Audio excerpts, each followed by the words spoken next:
Myself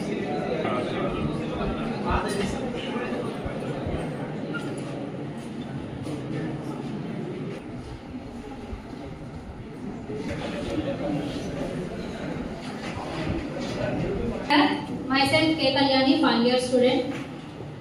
A hearty welcome to our first Vanki Shankarama Memorial Nyaya Avagahana lecture series.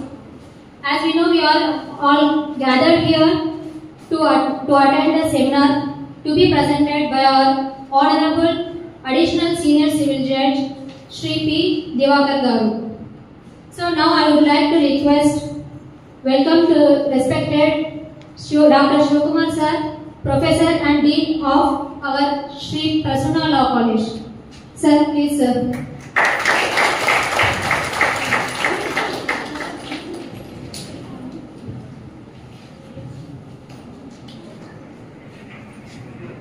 Cordially invite our chief guest, Honorable Additional Senior Civil Judge Shri P. Divakar Garu upon to the dais. Request Pratap sir and permission sir, the company sir.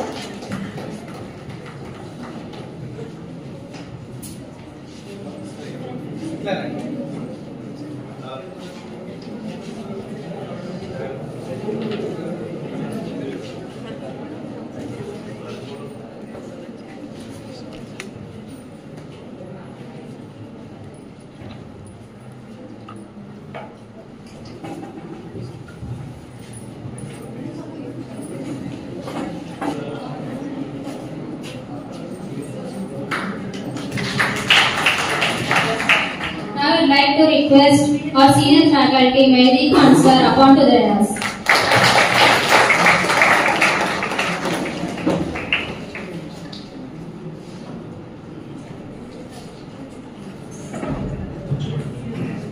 I would like to request respected Dean sir to preside over the seminar. Thank you.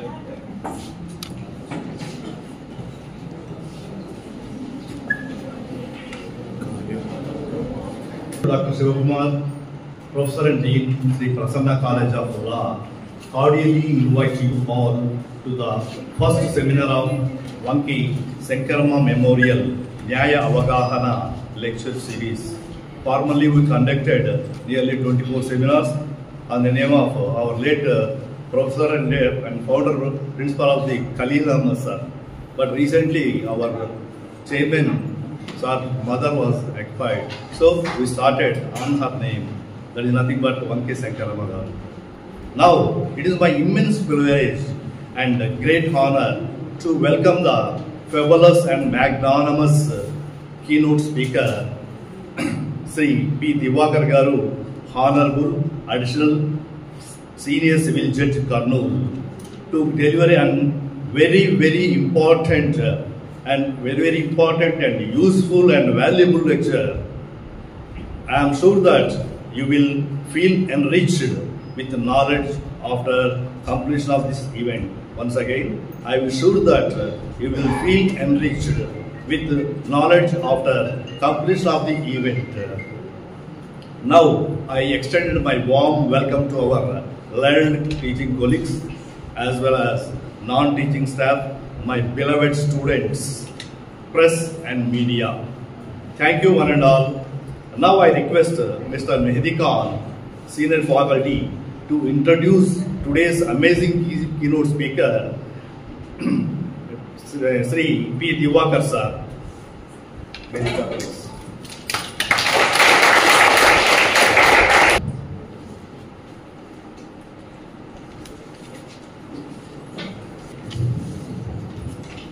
Good morning everyone. I take great pride in introducing our distinguished keynote speaker, Sri Pulakantla Divakar Garu, Additional Senior Civil Judge Kurnool, whose journey is inspiring and impactful. Born on 11th February 1982 in the village of Chimbakuru in the erstwhile Chittoor district, our speaker Sri Divakar Garu has established a remarkable position in the legal arena. Born to Sri Pulakantla Reddappa Garu, a respected Karnam and retired revenue official, and Srimati Vijaya Kumari Garu, he hails from a family rooted in service and integrity. Sri Divakar Garu's foundation was built on strong values and a commitment to excellence. He pursued his education with distinction, completing his schooling and college in government institutions. His legal acumen flourished during his studies at VR Law College in Nellore, where he consistently demonstrated exceptional academic performance and emerged as university topper. He distinguished himself by securing 4 prestigious gold medals in law.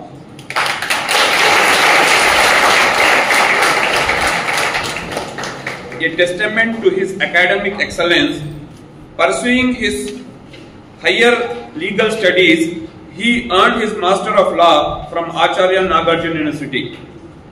Balancing his professional commitments with personal milestones, in 2006, Sri Divakar Garu embarked on a new chapter of his life by marrying Srimati Sujita Garu. Their family has since been blessed with 2 children, Maurya Vardhan and Bilwanath. Before embarking on his judicial career, Divakar Sir has practiced as an advocate for 3 years in Madanpalli. Handling both civil and criminal cases, his pursuit of judicial service led him to the interview level in 2008 JCJ notification. However, could not succeed. His dedication and merit were recognized in the subsequent year 2009 when he was selected as a junior civil judge. He served in his capacity in Darsi, Guduru, Alagadda and Eluru, gaining invaluable experience and demonstrating his commitment to upholding justice. Divakar Garu's commitment and proficiency in the legal field led to his promotion as senior civil judge in 2022. He now serves in Kurnool as additional senior civil judge. That in itself is an honor for us. And with that, I conclude my introductory note. Thank you. Thank you, Mahidika. And now, before the commencement of the keynote address, it is the time as to felicitate the guest of honor, Sri P. Divakar Sir, by the staff members. Please.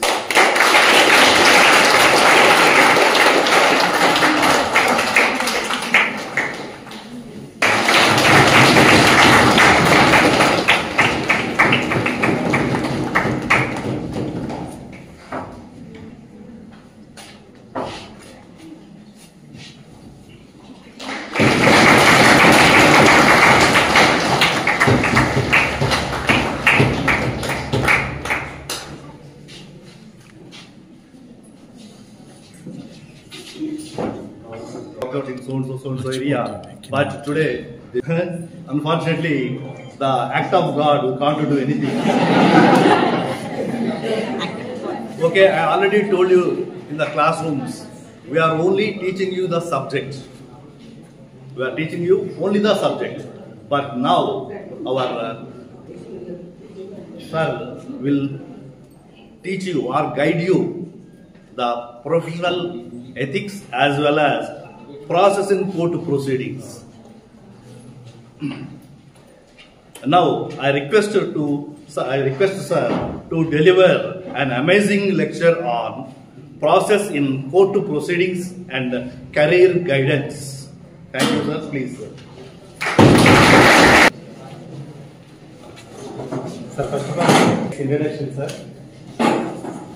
So, first of all, I will deliver lecture. Then you have to say whether it is amazing or not. So, we have to deliver lecture only. Sir said that it is amazing. No doubt, madam, sir. So, first of all, I want to say, I am not a teacher. I have no teaching skills. Just I want to emphasize on you what we study in law college, how we have to use it while we practicing, in which way we have to use it, what are the better modes. I will explain in some techniques. So I would like to recollect the first day of my college. When I joined in law college, the very first day, the first teacher taken a class.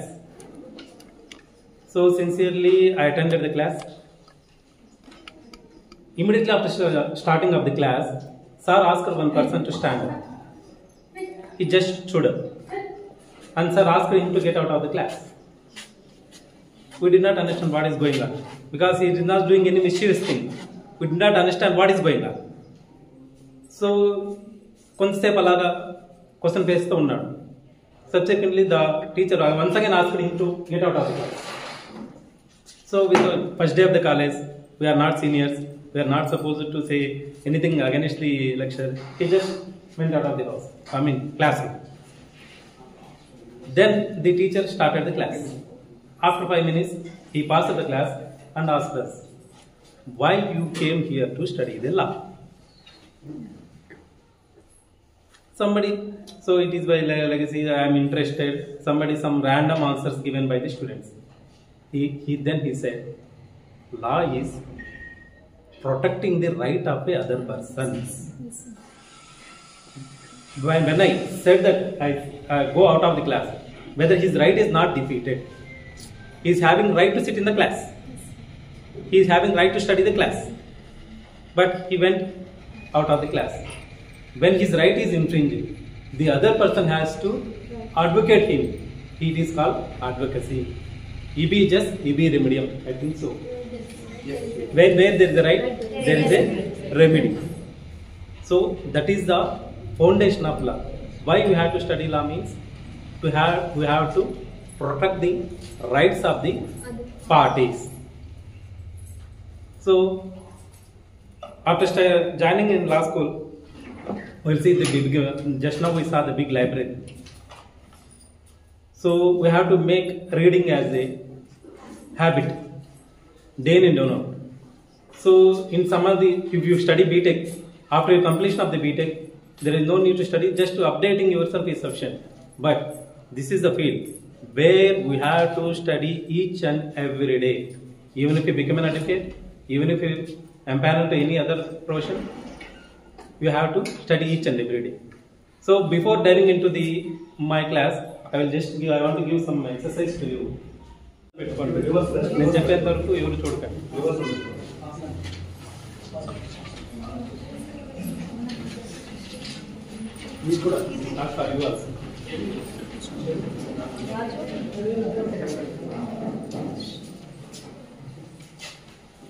మీకు 1 minute time, దీంట్లో ఇచ్చిన task ఇచ్చాము. ఈ టాస్క్ని 1 minute లో complete చేయాలి. The time starts now. No you can go. Please take your pen in hand. Reading skills ఉండాలి. మనం అందరూ వినుంటాం మామూలుగా. వివేకానంద మీరు తెలుసుండొచ్చు, మళ్ళీ చెప్తాను. స్వామి వివేకానంద గారు సమ్ అబ్రాడ్కి వెళ్ళినప్పుడు ఒక బుక్ కోసము వెతికారండి, దొరకలేదు. ఆ లైబ్రరీని ఒక వారం రోజులు సతాయించి నాకు ఆ బుక్ కావాలి అని చెప్పి వెతికిచ్చారు. వెతికిచ్చిన తర్వాత with in span of no time ఆయన చదివేశారు. ఆ రోజు చదివి ఇచ్చేశారు ఆయన. అతను లైబ్రరీని కోపం వచ్చింది, ఇదేంటిది, వారం నుంచి నన్ను సతాయించి బుక్ వెతకమన్నావు, ఇప్పుడేమో జస్ట్ ఆ ఊరికి ఎలా తిరిగేసి ఇచ్చేసి వెళ్ళిపోయావు అని చెప్పన్నాను. లేదు సార్, నేను చదివేశాను అన్నాను. ఇట్ ఈస్ పాసిబుల్, ఇంత షార్ట్ స్పాన్ ఆఫ్ టైంలో నువ్వు ఎలా చదివేశావు అని అడిగి బుక్ ఇవ్వు అని చెప్పేసి ఒక పేజీలో పలానా చోట అడిగారనమాట. అప్పుడు ఆయన పలానా పేజీలో పలానా కంటెక్స్ట్ ఉంది, అక్కడ పేజీ కొంచెం చిరిగిపోయింది కూడా అని చెప్పాడంట. సో అంటే చదివే విధానం, ఎప్పుడు చదవాలంటే మనం మొత్తం చదవాల్సిన అవసరం లేదు. దాంట్లో కీ పాయింట్స్ ఏంటి, కీవర్డ్స్ ఏంటి చదివి దాంట్లో మొత్తం అంతా ఏదైతే నాలెడ్జ్ సబ్జెక్ట్ ఉందో దాన్ని ఇంబైబ్ చేసుకునే క్యాపబిలిటీ ఉండాలి. ఫర్ ఎగ్జాంపుల్, ఎవరిదైనా సిపిసి ఉందా?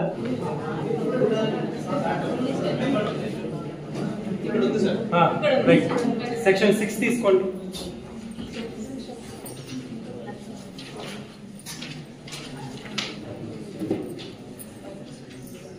Section 6 speaks about peculiar jurisdiction of the court. Pecuniary jurisdiction. What is meant by pecuniary? Valuation, amount value. మనం సెక్షన్ 6 అంటేనే పెక్యునరీ గుర్తు రావాలి ఫస్ట్. నెక్స్ట్ దాంట్లో మనం కీవర్డ్స్ ఏమైనా గుర్తుపెట్టుకోవాల్సి ఉన్నాయా? అమౌంట్ కానీ సబ్జెక్ట్ మ్యాటర్ కానీ, దీస్ ఆర్ ఓన్లీ కీవర్డ్స్. మీరు సెక్షన్ మొత్తం చదివి బై హార్ట్ చేసి గుర్తుపెట్టుకోవాల్సిన అవసరం లేదు. ఈచ్ అండ్ ఎవ్రీ సెక్షన్ కానీ ఎవ్రీ ఆస్పెక్ట్లో కానీ what are the keywords? Number 1 ఓటీ, whether the amount, suit amount ఏదైతే సూట్ అమౌంట్ కానీ ఆర్ సబ్జెక్ట్ మ్యాటర్ కానీ. సబ్జెక్ట్ మ్యాటర్ అంటే ప్రాపర్టీ కావచ్చు, ఏది కావచ్చు, మీరు డెఫినేషన్ అడగచ్చు, ఏ సబ్జెక్ట్ మ్యాటర్ అయితే అడుగుతున్నారో ఆ సబ్జెక్ట్ మ్యాటర్ కానీ అమౌంట్ వాల్యూ కానీ, ఈ రెండు పెక్యునరీ లిమిట్స్ ఎక్సీడ్ కాకుండా ఉండాలి. సింపుల్. సెక్షన్ 6 అంటే either suit amount are subject matter. ఇదే గుర్తుపెట్టుకోవాలి. నెంబర్ 1. నెంబర్ 2, మీ టీచర్స్ ఇంకా బ్రహ్మాండంగా చెప్పొచ్చు, బట్ నాకు తెలిసిన దీని వరకు మేము చదివిన దీంట్లో ఐ ట్రైంగ్ టు కన్వే. రెండోది, పెక్యునరీ జ్యూరిడిక్షన్ వచ్చినప్పుడు వెంటనే దానికి కోరిలేటింగ్ సెక్షన్ ఎక్కడైనా ఉందా అంటే సిపిసిలో సెక్షన్ 6, సివిల్ కోడ్స్ యాక్ట్ కానీ, సివిల్ రూల్స్ ఆఫ్ ప్రాక్టీస్ కానీ, ట్రాన్స్ఫర్ ప్రాపర్టీ యాక్ట్ కానీ, వీటిలో ఎక్కడైనా కోరిలేటింగ్ సెక్షన్ ఉందా? Suppose section 6 of pecuniary jurisdiction refers to section 5 and 16 of civil codes act 1972. So ఈ సెక్షన్ వచ్చినప్పుడు సైమల్టేనియస్ గా మనం ఆ సెక్షన్ చదివేసినాం అనుకోండి, it will easy for us. అంటే ఒకేసారి రెండు గుర్తుంటాయి. ఎప్పుడైనా దీనికి ఎగ్జామ్లో కానీ ఇంటర్వ్యూలో కానీ క్వశ్చన్ మీరు ఫేస్ చేసినప్పుడు you could able to recollect both the sections at a time. So that is advantage. ఇప్పుడు 2 సార్లు చదివానుకోండి, 2 సార్లుగా సపరేట్గా గుర్తుంటాయి. బట్ మనం చదివేటప్పుడే that is the reading skill. మనం చదివేటప్పుడే దాన్ని కోరిలేట్ చేసుకుంటూ చదువుకోవాలి.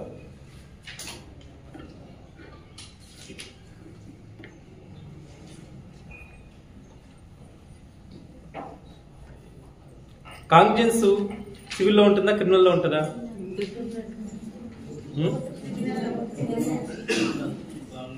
సివిల్లో cognizance means just taking a judicial notice. అది సివిల్లో ఉండొచ్చు, క్రిమినల్లో ఉండొచ్చు. దాంట్లో పర్టికులర్ వర్డ్ వాడారంటే even civil also we can use cognizance. So ఈ విధంగా సపోజ్ ఎవరి దగ్గరైనా సెక్షన్ 11 ఉందా? సెక్షన్ 11 చూడండి. ఎక్స్ప్లెనేషన్ 6 ఎవరైనా చదవగలరమ్మా? ఎవరైనా? No section 11 res judicata explanation 6. Anybody can read it for me?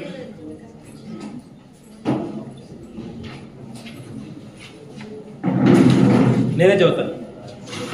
Where persons litigate bona fide in respect of public right or private right. Keywords are public right or private right. Common for themselves. తన కోసం కానీ అందరి కోసం కానీ. So common అనే word ఒకటి, private right కానీ public right కానీ. So that is called representative అంటాం. సో మీరు మీ తరపున కానీ పక్కన వాళ్ళ తరపున కానీ. ఈ రిప్రజెంటేటివ్ సంబంధించి మళ్ళీ ఎక్కడ ఉంటుందంటే మనకు ఆర్డర్ 1 రూల్ 8లో ఉంటుంది, సెక్షన్ 91, 92లో ఉంటుంది. సో మనం ఎప్పుడు రెస్ జుడికేటా సెక్షన్ లైన్ ఎక్స్ప్లెనేషన్ 6 అన్నా కానీ we have to recollect order 1 rule 8 and section 91 and 92 of CPC. So we have to study in such a correlating చేసి చదువుకోవడం వల్ల మీ కెరీర్లో నెక్స్ట్ ఎప్పుడైనా మీకు అవసరమైనప్పుడు మీకు ఎక్కువ ఇబ్బంది పడే పని లేకుండా సబ్జెక్ట్ అనేది రీకలెక్ట్ అవుతుంది. రెండోది, can anybody say what is the difference between surety and security? Anybody? నిలబడి. Very good. లాస్ట్ టైం మరో క్లాస్లో చెప్పింది కూడా మీరేనా? Very good. ఎప్పుడు జనరల్గా మనము సినానిమస్గా వాడేస్తుంటాం. ఎవరికైనా షూరిటీ ఉన్నావా, ఎవరికైనా సెక్యూరిటీ ఉన్నావా? Security means it's property even as security. షూరిటీలో 3 పార్టీలు ఉంటారు, డబ్బులు తీసుకునేవాడు, ఇచ్చేవాడు, గ్యారంటర్ ఉండేవాడు. షూరిటీలో ఏముండదు, నా బదులు నేను ప్రాపర్టీ ఇచ్చేస్తాను. సపోజ్ ప్లెడ్జ్ ఉంది, పోతాం బంగారు షూరిటీగా సెక్యూరిటీగా పెడతాం, డబ్బులు తెచ్చుకుంటాం. ప్రాపర్టీ ఉంది, మార్గేజ్ పెడతాం, డబ్బులు తెచ్చుకుంటాం. That is the security, this is the surety. ఇట్లా చిన్న చిన్నవి కూడా మనం మైన్యూట్గా చదివితేనే రేపొద్దున అకాడమిక్ విషయంలో కానీ ఈవెన్ మీరు ప్రొఫెషన్కి వెళ్ళినా కానీ డిఫరెన్షియేట్ చేయగలరు. This is the foundation. ఇక్కడ ఫౌండేషన్ స్ట్రాంగ్గా పడితేనే you can lay any pillars and you can lay any type of building. Without any foundation no building will లై.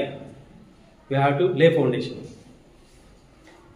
ఇక్కడ మీకు అప్పుడే ఫస్ట్ డే ఎక్స్పీరియన్స్ చెప్పాను కదా, అదే రోజు ఇంకో ఎక్స్పీరియన్స్ చెప్తాను. లా కాలేజ్ ఫస్ట్ జాయిన్ అయిన రోజు. ఇన్ఫ్యాక్ట్ సార్ వాళ్ళు చెప్పినట్టు లాలో ఐఎమ్ ఎక్సలెంట్, ఓకే, నేను ఒక మంచి స్టేజ్కి రీచ్ అయ్యాను, గోల్డ్ మెడల్స్ తీసుకున్నాను, యూనివర్సిటీ ఫస్ట్ వచ్చాను, అది one end of the coin. Other side of the coin ఏమంటే I could not complete my degree in 3 years. I am supplementing my degree. డిగ్రీలో 3 years లాస్ట్ ఒక సబ్జెక్టు, నేను science student, maths సరిగ్గా చదవలేదు, fail అయిపోయాను. Fail అయిపోతే మా నాన్నగారు నన్ను ఇన్స్టెంట్ కూడా రాపివ్వలేదు. నువ్వు ఫెయిల్ అయ్యావంటే నీకు అర్హత లేదని, నువ్వు వేస్ట్ కానీ 1 year నీకు అని చెప్పేసాను. సరే అనుకున్నాను. తర్వాత I dreamed for studying either ICET or B Ed. 2 exams రాశాను, 2 ర్యాంక్ వచ్చింది. Unfortunately I failed in B Sc. మా నాన్నగారు నువ్వు చదవలేదు కాబట్టి నీకు లానే కరెక్ట్. సో అప్పుడు అలా ఉండేది, ఏది చదవకపోతే వీడు దేనికి పనికిరాడంటే లాకెళ్ళండి. ఏమంటే యూనివర్సిటీలో అప్పుడు హాస్టల్స్ ఉండేవి.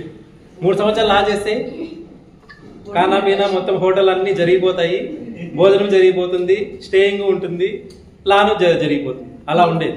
నేను అప్లై చేయని ముర్రో అంటే మా నాన్నగారే నా సంతకం చేసి నా అప్లికేషన్ పంపించేసి నాకు వద్దు అంటే. సో ఐఎమ్ అంటే నేను ఇంకా ప్రూవ్ చేసుకోవాల్సిన పరిస్థితి. ఓ పక్కేమో డిగ్రీ ఫెయిల్, ఓ పక్క లా ఈ విధంగా నేను ఏం చేయాలి? సో నో ప్రిపేర్ కావాలి, మనం ప్రూవ్ చేసుకోవాలి అని లా సెట్ ప్రిపేర్ అయ్యాను. ఏపీ లా సెట్ నాకు అప్పట్లోనే స్టేట్ 9th ర్యాంక్ వచ్చింది. సో అక్కడ నుంచి దారి మారిపోయింది. అంటే what I mean to say, ఇన్సిడెంటల్గా వచ్చిన వాళ్ళు ఉంటారు, యాక్సిడెంటల్గా వచ్చిన వాళ్ళు ఉంటారు, లేదు కంపల్సరీ లా చదవాలని వచ్చి ఉంటారు. మీరు ఎలా వచ్చినా this is your goal, this is your life. మీరు వచ్చేసారు ఇక్కడికి వచ్చిన తర్వాత ఎంటర్ విత్ డ్రాగన్, వెనక్కి వెళ్ళే పనే లేదు, ఇంకా ముందుకు వెళ్ళాల్సిందే. బై ఛాన్స్ వచ్చినా, ఏ రకంగా వచ్చినా కానీ. So we have to prove our self. ఏ విధంగా అంటే, first of all if are having academic excellence, తప్పకుండా మీకు కెరీర్లో కూడా ఉపయోగపడుతుంది, ఉపయోగపడకుండా ఉండదు. సపోజ్ మీకు మామూలుగా చదివేటప్పుడు 154 ఎఫ్ఐఆర్ అని చదివేసి ఉంటారు.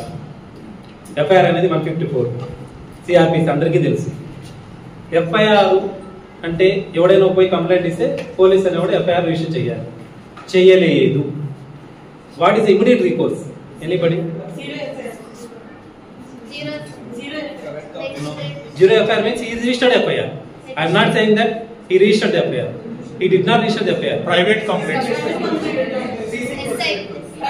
Private complaint చేసుకోవచ్చు. ఈ రెండింటి మధ్య ఇంకేదైనా స్టెప్? ఎనీబడి? సిఆర్పిసి ఎవరి దగ్గర అయినా ఉందా?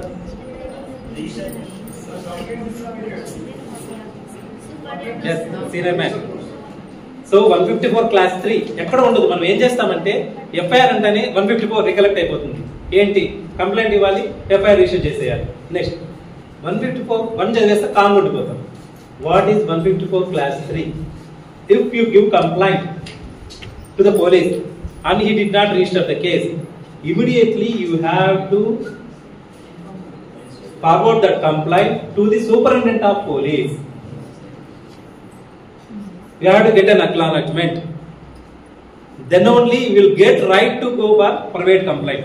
Private complaint is right. 154 is right. In between them, there is another procedure. Unless and until we know it, we can't guide our client. ఈ ఫౌండేషన్ ఇక్కడ నుంచే రావాలి. మనకు ఆ నాలెడ్జ్ అనేది ఉండాలి. దీంతో పాటుగా దీనికి సంబంధించిన లాస్ ఏమన్నా ఉన్నాయి. ఎప్పుడు మనకు సెక్షన్ సరిపోవు. మనం ఇక్కడ నుంచి కెరీర్లో బయట వచ్చేసిన తర్వాత ఆ సెక్షన్ చూపిస్తే సరిపోదు. కోర్టులో జడ్జిమెంట్ లా ఏంటి? You know law makers will make the law and by way of pronouncing judgements the supreme court and high courts will made the law. That will become the land of the law. Okay, వాళ్ళు knew it. So జడ్జిమెంట్లో ఏమన్నా ఉన్నాయా, దానికి సంబంధించి కూడా మళ్ళీ ప్రియాంక శ్రీవాస్తవ్ మీకు అవసరం లేదండి. ప్రియాంక శ్రీవాస్తవ్ అని ఒక జడ్జిమెంట్ ఉంటుంది. దాంట్లో ఏం చెప్తారంటే without filing private complaint, without giving any complaint to the higher authorities, you cannot file a private complaint.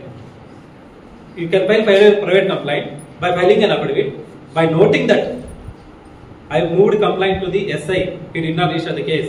Thereafter, I moved complaint, the copy of the complaint to the superintendent of police, he did not register. Therefore, there is no other option for me except to file private complaint before you. The complaint must state all these things. We must aware of this. So, okay, what is complaint? Anybody? Where it defined? Where it defined? Section 2D, right? Very good. 2D complaint. Okay. When a complaint has to be, when a complaint ఇవ్వాలనుకోండి, నేను వెళ్ళి కోర్టుకి నేను రాతమూలకంగానే ఇవ్వాలా, వేరే నాకు option ఏం లేదు. either oral or written. General ఏం చేస్తామంటే రిటర్నే ఉంటుంది అనమాట. ఇది మనం చదువుకునేంత వరకు మాత్రమే ఓవరాల్ ఉంటుంది. మీరు వెళ్ళి ఓవరాల్ గా చెప్పేసి ఎవరికి రాసుకునే ఓపిక ఉండదు, తీరిక ఉండదు, ఎవరు మీ కంప్లైంట్ మీరు రిజిస్టర్ చేయరు. So that is the difference between theoretical and practical. Theoretical గా ఉన్నదంతా కూడా ప్రాక్టికల్ గా అక్కడ ఇంప్లిమెంట్ చేయాలని చెప్పేసి ఎప్పుడు ట్రై చేయకండి. ఇంకా మీరు వింటూ ఉంటారు, what are the loop holes. Loop holes తెలియాలి అడ్వకేట్ గా అని చెప్పాను. ఏమి ఉండవు లూప్ హోల్స్. అన్ని ఉన్నదాన్ని మనం కరెక్ట్ పద్ధతులు కాకుండా నెగిటివ్ పద్ధతిలో వాడడాన్ని లూప్ హోల్ అన్నారు. అంతే, ఇంతకు మించి ఇంకేం లేదు. రిటర్న్ స్టేట్మెంట్ వేయాలి. ఎన్ని రోజులు టైం ఉంటుంది? ఆర్డర్ రూల్ ప్రకారం మనం 30 days టైం. 30 days లేకపోతే 90 days వరకు ఎక్స్టెండ్ చేయొచ్చు. అప్పుడు వేయకపోతే 151 CPC paracetamol for all the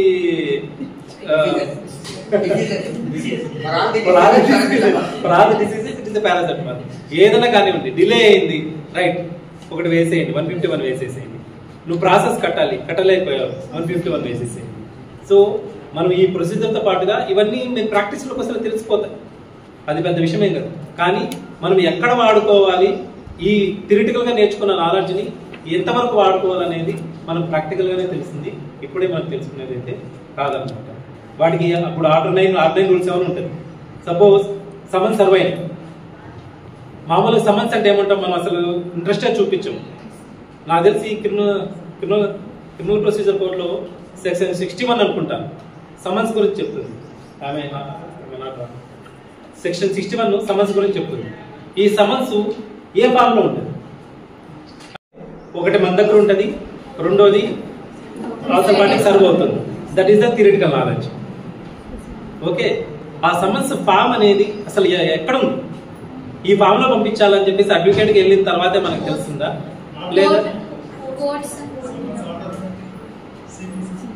No, I am asking about CRPC. Section 61. Section 61 CRPC speaks about what is summons. Whether any form is prescribed. లేదా మనమే summons పలానా కోర్టు పలానా రోజు ఉంది, పలానా కేసు ఉంది. It can be issued by court, sir. Yes, it can be issued by the court. It can be signed by an officer or presiding officer or the authorized person on behalf of the presiding officer. Warrant ఎప్పుడు కూడా, warrant అనేది ఎప్పుడు మా officer ఇస్తారు. Summons అనేది మన power delegate చేయొచ్చు. It must be in writing, sir. It must be in writing, right? It must be in duplicate. What is the form? Okay, in writing. ఉండాలి, రైటింగ్ ఉండాలి. ఏముండాలి రైటింగ్? ఎప్పుడు కానీ మనకు సిఆర్పిసి చదివే పాటుగా అప్పుడే చెప్పినట్టు కోరిలేటెడ్ గా షెడ్యూల్ 2 ఫార్మ్ నెంబర్ 1 సెక్షన్ 61 చదివినప్పుడే షెడ్యూల్ 2 ఫార్మ్ నెంబర్ 1. మనకి ఇక్కడ ఏది గాలిలో ఉండదు. ఏది కానీ ఇంకేదో చేయొచ్చు, మన సొంతంగా చేసేది ఏది ఉండదు. ఎవరు కానీ, ఏదో సీనియర్ అడ్వకేట్ కానివ్వండి, జూనియర్ అడ్వకేట్ కానివ్వండి, సొంతంగా చేసేది ఏమి ఉండదు. Everybody is there in the book. Just మనకు తెలియాలి ఏది ఎక్కడుంది. సెక్షన్ 61 వస్తానే ఫార్మ్ నెంబర్ 1 ఆఫ్ షెడ్యూల్ 2 వెళ్ళిపోవాలి. వారెంట్ అని చెప్పండి, ఆ ఫార్మ్స్ లోనే ఉంటాయి, షెడ్యూల్ 2 లో ఉంటాయి. ఇంకా attachment of property, confiscation, everything, whatever the forms which are envisaged in CRPC are there in schedule 2. whatever the ఇంకోటి ఉంది షెడ్యూల్ 1 అని ఒకటి ఉంటుంది చూసారు ఎప్పుడైనా CRPC లోనే. ఎప్పుడు మనం CRPC అంటే ఏమంటే సెక్షన్ 61 ఏం చెప్తుంది, 57 ఏం చెప్తుంది, 40 ఏం చెప్తుంది, ఈ వరకు చదువుకొని ఆగిపోతాం. ఇది ఎగ్జామ్ వరకు సరిపోతుంది. బట్ మీకు లైఫ్ లాంగ్ మీకు ట్రావెల్ కావాలి, ఇది మీకు కెరీర్లో ఉపయోగపడాలి అనుకుంటే we have to study by correlating to the forms and schedule. Schedule వల్ల ఏముంటుందంటే ఐపీసీలో అఫెన్స్ అన్నిటికీ కూడా పనిష్మెంట్ ఇక్కడ చెప్తారు. అది బెయిలబులా, నాన్ బెయిలబులా, కాగ్నిజబులా, నాన్ కాగ్నిజబులా, ట్రైబల్ బై విచ్ కోర్ట్. ఇప్పుడు క్రిమినల్ కోర్టులు అన్నీ ఉన్నాయండి. మీ మొత్తం సిఆర్పిసి చదివితే ఎక్కడ చూసినా judicial magistrate of first class, judicial magistrate of first class అని ఉంటుంది అనమాట. ఈ హైరార్కీలో ఫస్ట్ క్లాస్ ముందు ఉంటుందా, డిస్ట్రిక్ట్ జడ్జి ముందు ఉంటుందా? డిస్ట్రిక్ట్ జడ్జి పైన ఉంటుంది. సో మొత్తం బటన్ అంతా కూడా మ్యాజిస్ట్రేట్ మీదే పెట్టేసి ఉంటారు. ఏదున్నా కానీ judicial magistrate of first class. రేపు పొద్దున మీరు కెరీర్లో మీరు జాయిన్ కావాలనుకుంటే ఫస్ట్ మనం రాసే exam judicial magistrate of first class. అక్కడ నుంచినే కెరీర్ స్టార్ట్ అవుతుంది. సో మ్యాజిస్ట్రేట్ అవుదామని వచ్చిన వాళ్ళు ఉంటారు, కెరీర్ ముందుకు వెళ్దామని వచ్చిన చాలా మంది ఉంటారు. I will share one experience. నేను లా చదివిందే ప్రూవ్ చేసుకోవడానికి ఆఫీసర్ అవుదామనే జాయిన్ అయ్యాను frankly. The very first day of the college మాకు లా టాట్స్ హరి సార్ పేరు, సార్ టీచ్ చేసేవారు. The very first day of the college after having 2 classes I went to that టాట్ సార్. మాకు టాట్ సార్ అని అలవాటు. సార్ దగ్గరికి వెళ్ళాను. సార్ అన్నారు, ఏంటి అన్నారు. జడ్జి కావాలంటే ఏం చేయాలి సార్? కొంచెం ఇలా అలా చూస్తే రాను లోపల పెంచుకెళ్ళాను. కూర్చోబెట్టి ఎందుకు అడిగామన్నారు. లేదు సార్ ఆ గోల్తోనే నేను జాయిన్ అయ్యానంటే, నీ దగ్గర ఒక 5 లక్షలు ఉంటే పట్టుకోరా అయిపోతామని. ఎస్, నేను నాకు ప్యానిక్ అయిపోయాను. ఇదేంటారు బాబు, నేను ఏదో డ్రీమ్ పెట్టుకొని ఏదో వస్తే ఈయనేంటి ఇలా అంటున్నాడు అని చెప్పేసి నేను ప్యానిక్ అయిపోయాను. 1 week నాకు కరెక్ట్ మైండ్ సెట్టే లేదు. నేను వచ్చి జాయిన్ అయింది ఏంటి, ఈయనేంటి ఇలా చెప్తున్నాడు అని చెప్పేసి. ఒక 1 week తర్వాత మళ్ళీ ప్రిన్సిపాల్ గారు అడిగాను. సార్ ప్రిన్సిపాల్ గారిని వెళ్ళి మళ్ళీ అడిగాను. అడిగితే ఆయన ఏమన్నాడు అంటే, సార్ నేను ఒకసారి టీచర్ని అడిగాను, సార్ ఇలా అన్నారు సార్ అంటే, నో ఎప్పుడు అలా అపభ్రమలో ఏమి ఉండకండి. If you are having any burning desire to become a magistrate certainly will become. నీకు ఎన్ని పోస్టులు కావాలన్నారు. నాకు ఎన్ని కావాలండి సార్, నాకు ఒకటే పోస్ట్ కావాల్సిందంటే, నీకు కావాల్సిన ఒకటి. నేను అది ఇంకోటి అడిగాను, సార్ నోటిఫికేషన్లు 20-30 ఉంటాయి, దాంట్లో నేను సెలెక్ట్ అవుతానా కానంటే నీకు ఎన్ని పోస్టులు కావాలి అన్నాడు. ఒకటే అన్నాను. ఒకటే అయినప్పుడు నీకు 30 ఉంటేవి, 40 ఉంటేవి, 10 ఉంటేవి, నీకు కావాల్సిన ఒక పోస్టే కదా, try for it and you will achieve it. So ఆయన అలా మోటివేషన్ ఇచ్చారన్నమాట. సో అదే మోటివేషన్తో ఫస్ట్ టైం అసలు మీకు కోచింగ్కి వెళ్ళకుండా 2007లోనే ఫస్ట్ లా కంప్లీట్ అయింది. వెంటనే అప్లై చేశాను. ఓన్లీ విష్ణు శర్మ గారు వేసిన 2 బుక్లు ఉంటాయి సార్, ఏఎల్బి. ఆ 2 బుక్లు చదివాను. ఇంటర్వ్యూ వరకే వెళ్ళాను. ఇంటర్వ్యూలో వెళ్ళాను కానివ్వండి, దో ఐ వచ్చి గుడ్ మార్క్స్. సింపుల్గా ఇంటర్వ్యూ చేసేటప్పుడు ప్యానల్ ఉంటారు, ఈ విధంగా లోపల పిలిచారు. ఒక్క ప్రశ్న కూడా అడగలేదు. వాట్ ఈజ్ యువర్ ఏజ్ అన్నారు. 25 అన్నారు. You are to get out అన్నారు. ఇంకేం చెప్పలేదు నాకు, ఇంకేం మాట్లాడలేదు. So I completed, prelims complete చేశాను, మెయిన్స్ అయింది, ఇంటర్వ్యూకి వెళ్ళాను. లోపల పిలిచి గెట్ అవుట్ అన్నారు. అంతే. ఏం మాట్లాడాలి, ఏం మాట్లాడలేదు, కామ్గా బయట వచ్చేసాను. నో సెకండ్ టైం మళ్ళీ ట్రై చేయాలని నెక్స్ట్ నోటిఫికేషన్ ట్రై చేశాను. నెక్స్ట్ టైం కూడా అదే మాట అన్నారు. అంటే అడిగారు, ప్రశ్నలు అడిగారు. It seems you are too young to this post అన్నారు. లాస్ట్ టైం కూడా ఇదే అన్నారండి అన్నారు. అంటే లాస్ట్ టైం కూడా ఇంటర్వ్యూకి వచ్చేవారు. అవునండి వచ్చారండి అంటే ఓకే వీల్ కన్సిడర్ అన్నారు. సో మనం ఎప్పుడు హోప్ అనేది కోల్పోకూడదు. ఎందుకు చెప్పానంటే, ఒక టీచర్ వచ్చి నీకు 5 లక్షలు వచ్చి పట్టుకొని వస్తే డబ్బులు ఉంటే అయిపోతుందని చెప్పిన, ఇంకోసారి ఇంటర్వ్యూలో యూ కిడ్ గెట్ అవుట్ అన్నా, we are not suppose to lose hope. ఎందుకంటే మనకు వేరే దారి లేదు. ఏ దారి లేక ఇక్కడికి వచ్చాం. ఇక్కడ నుంచి వెనకెళ్ళే అవకాశం లేదు. ఇంకా తప్పో ఒప్పో రైటో రాంగో ఇక్కడే ఉండాలి. ఇంత ముందు కాలంలో అంటే ఓన్లీ 40 years దాటిన వాళ్ళు, లేదా నెక్స్ట్ రిటైర్ అయిపోయిన తర్వాత ఏదో ఒక అవకాశం ఉన్నాయి అనుకునే వాళ్ళు ఎక్కువ మంది వచ్చేవాళ్ళు లాస్ట్. నౌ సిచ్యువేషన్ అలా లేదు. Younger generation are coming. కొత్త జనరేషన్ అంతా మేము ఏదో సాధించాలని వస్తున్నారు. ఇది ఒకటే కాదు, మ్యాజిస్ట్రేట్ ఒకటే కాదు, we can appear for APP. Law firms ఉంటాయి, మంచి లా ఫర్మ్స్, మంచి జీతాలు ఇస్తారు. ప్రైవేట్ ఫర్మ్స్ చాలా ఉన్నాయి. లేదా లీగల్ ఆఫీసర్స్గా వెళ్ళొచ్చు. ఇంకా మిలిటరీలో లీగల్ ఆఫీసర్ పోస్ట్ ఉంటాయి తెలుసా. Who ever got 60% in the law, they will get legal officer post equivalent to the major cadre. మిలిటరీలో జాయిన్ అయ్యి మేజర్ కావాలంటే మన జీవితం అంతా సరిపోదు. బట్ లీగల్ ఆఫీసర్గా డైరెక్ట్గా జాయిన్ కావచ్చు. నావీలో ఉన్నాయి. సో ఫస్ట్ మనకేమంటే, మన గోల్ ఇదే సెట్ చేసుకుంటే, మనం ఎటెళ్ళాలి, మన దారి ఏంటి అని చెప్పి మనము ముందుగానే మనం డిసైడ్ చేసుకుంటే, we can go further and we can ఇంకే స్కై ఇస్ ద లిమిట్, మేము దేనైనా కానీ అచీవ్ చేయొచ్చు అనమాట.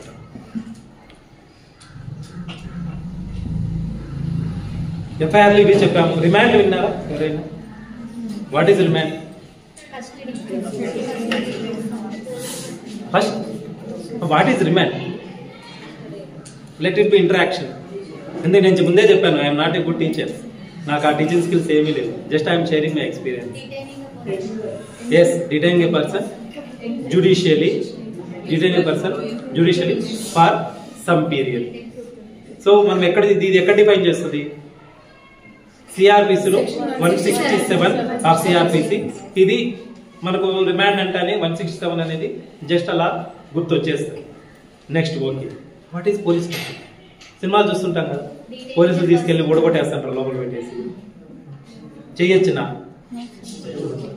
ఓకే, పోనీ పోలీస్ కస్టడీ అనేది ఉందా? ఇవ్వచ్చునా? జ్యుడిషియల్ కస్టడీ అనేది remand means a person detaining a person judicially for a particular time is called the remand. What is police custody? Police custody ఇవ్వచ్చు? ఇవ్వచ్చు. ఎన్ని రోజులు ఇవ్వచ్చు? 20 days, 15 days. అంటే maximum period I am asking. So you may give for 1 day or 2 days. What is the maximum period? 15 days. మీరు ఎన్ని రోజులు? మీరే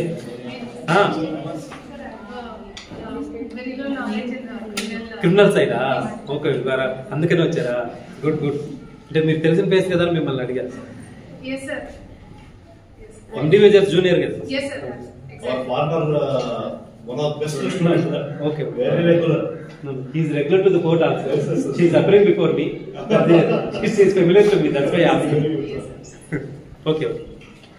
Actually, first 15 days. 167 చదివేస్తాం. మనం చదవాల్సింది ఏమంటే 167 క్లాస్ 2. ఎప్పుడు కానీ లా అనేది ఆడికి ఆగిపోవు. అక్కడి నుంచి నువ్వు ఎంత ఎక్స్టెండ్ చేస్తున్నావు అంటేనే ఇంపార్టెంట్. రిమాండ్ 167 ప్రతి ఒక్కరూ రాసేస్తారు. So what is the difference? పక్కనోడి పేపర్కి నీ పేపర్కి డిఫరెన్స్ ఏంటి? You have to show that difference. పక్కనోడికి మనకు తేడా ఎక్కడ కనపడుతుందంటే ఈ విధంగా ఎక్స్టెండెడ్గా చదివినప్పుడు మనకు తేడా కనపడుతుంది. Police custody for first 15 days పాత సిఆర్పిసి ప్రకారం. కొత్త బిఎన్ఎస్ఎస్లో ఏం చేశారంటే ఆ లిమిటేషన్, ఒకవేళ కొంచెం మేజర్ అఫెన్స్ అయితే 60 days, మేజర్ అఫెన్స్ 90 days లో ఎప్పుడైనా ఇవన్నీ ఇచ్చేసారు కొత్త బిఎన్ఎస్ఎస్లో. సో ఈ మార్పులు ఏంటి? ముందుకి దీనికంటే ఎట్లాగా సందర్భం వచ్చింది కాబట్టి చెప్తున్నాను. పాత సిఆర్పిసికి ప్రజెంట్ బిఎన్ఎస్ఎస్కి, ఐపీఎస్కి, బిఎస్ఏ బిఎన్ఎస్కి పెద్ద మార్పులు అయితే ఏం రాలేదు. మీరు భయపడాల్సిన అవసరమే లేదు. ఇంకా ఎక్కువ మాట్లాడితే ఉన్న పోర్షన్ తగ్గిపోయింది. ఇంకా ఈజీ, మనకు ఎక్కువ సెక్షన్ గుర్తుపెట్టుకునే పని లేదు. కానీ ఏమంటే ఫర్ ది నెక్స్ట్ 2 years 2 గుర్తుపెట్టుకోవాలి. అది మీకు మీ జనరేషన్ ఉన్న పెద్ద టాస్క్. ఏమంటే 1724లో కొత్త యాక్ట్స్ వచ్చింది. 24కు ముందుకు అయిన క్రైమ్ కానీ, 24కు ముందు రిజిస్టర్ అయిన సివిల్ సూట్ కానీ అన్నిటికీ కూడా పాత లాసే అప్లై. 1724 తర్వాత రిజిస్టర్ అయిన క్రైమ్ కానీ, తర్వాత రిజిస్టర్ అయిన సూట్స్ కానీ కొత్త లాలే అప్లై అవుతుంది. సో బేసిక్లీ సివిల్ ఏం మారలేదు కాబట్టి సిపిసి అంతా అదే ఉంటుంది. But evidence act applicable to both civil and criminal, అంతే కదా. కాబట్టి దాన్ని కొంచెం చూసుకోవాల్సి ఉంటుంది. ఆ కోరిలేట్ చేసుకుంటున్నాం. అన్ఫార్చునేట్లీ 2 గుర్తుపెట్టుకోవాలి. సో మీకు కొత్త సిలబస్ ఇంట్రొడ్యూస్ చేస్తున్నా అని చెప్పేసి సార్ చెప్పారు డీన్ గారు. సో కొత్త సిలబస్ వచ్చినా కానీ అన్ఫార్చునేట్లీ మీరు పాత సిలబస్ కూడా చదువుకొని ఉండాల్సింది. ఎందుకంటే ఆ కేసులు కంప్లీట్ అయ్యేంత వరకు కూడా అది 10 years పట్టవచ్చు. మీకు తెలుసు కోర్టులో ఎన్ని రోజులు పడుతుంది, నేనే చెప్తున్నాను. అన్ని సంవత్సరాల వరకు కూడా మీకు ఆ పాత్ర అయితే తెలియాల్సింది. What you feel that what is the reason for the delay in the courts? Who are responsible for the delay in the court?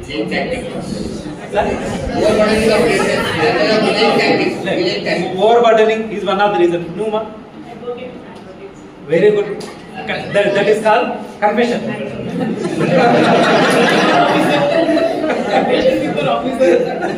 Confession before evaluation. Inka evidence.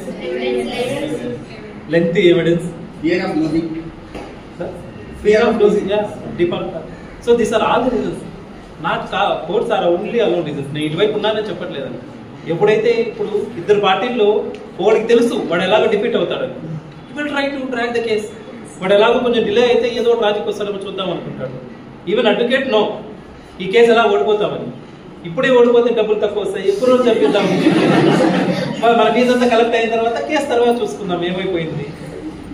కానీ ఎవడైతే గెలుస్తాను అనుకుంటుందో వాడు తొందరగా వస్తుంటాడు, నా త్వరగా చేయండి, నా త్వరగా. ఒకరేమో త్వరగా చేయమంటారు, ఓ పార్టీ డిలే చేస్తారు, అడ్వకేట్ ఏమో ముందుకు రారు, ఇంకో పోలీసులు ఇంకేమో they are busy with bandobast duty and otherwise with protocol duty.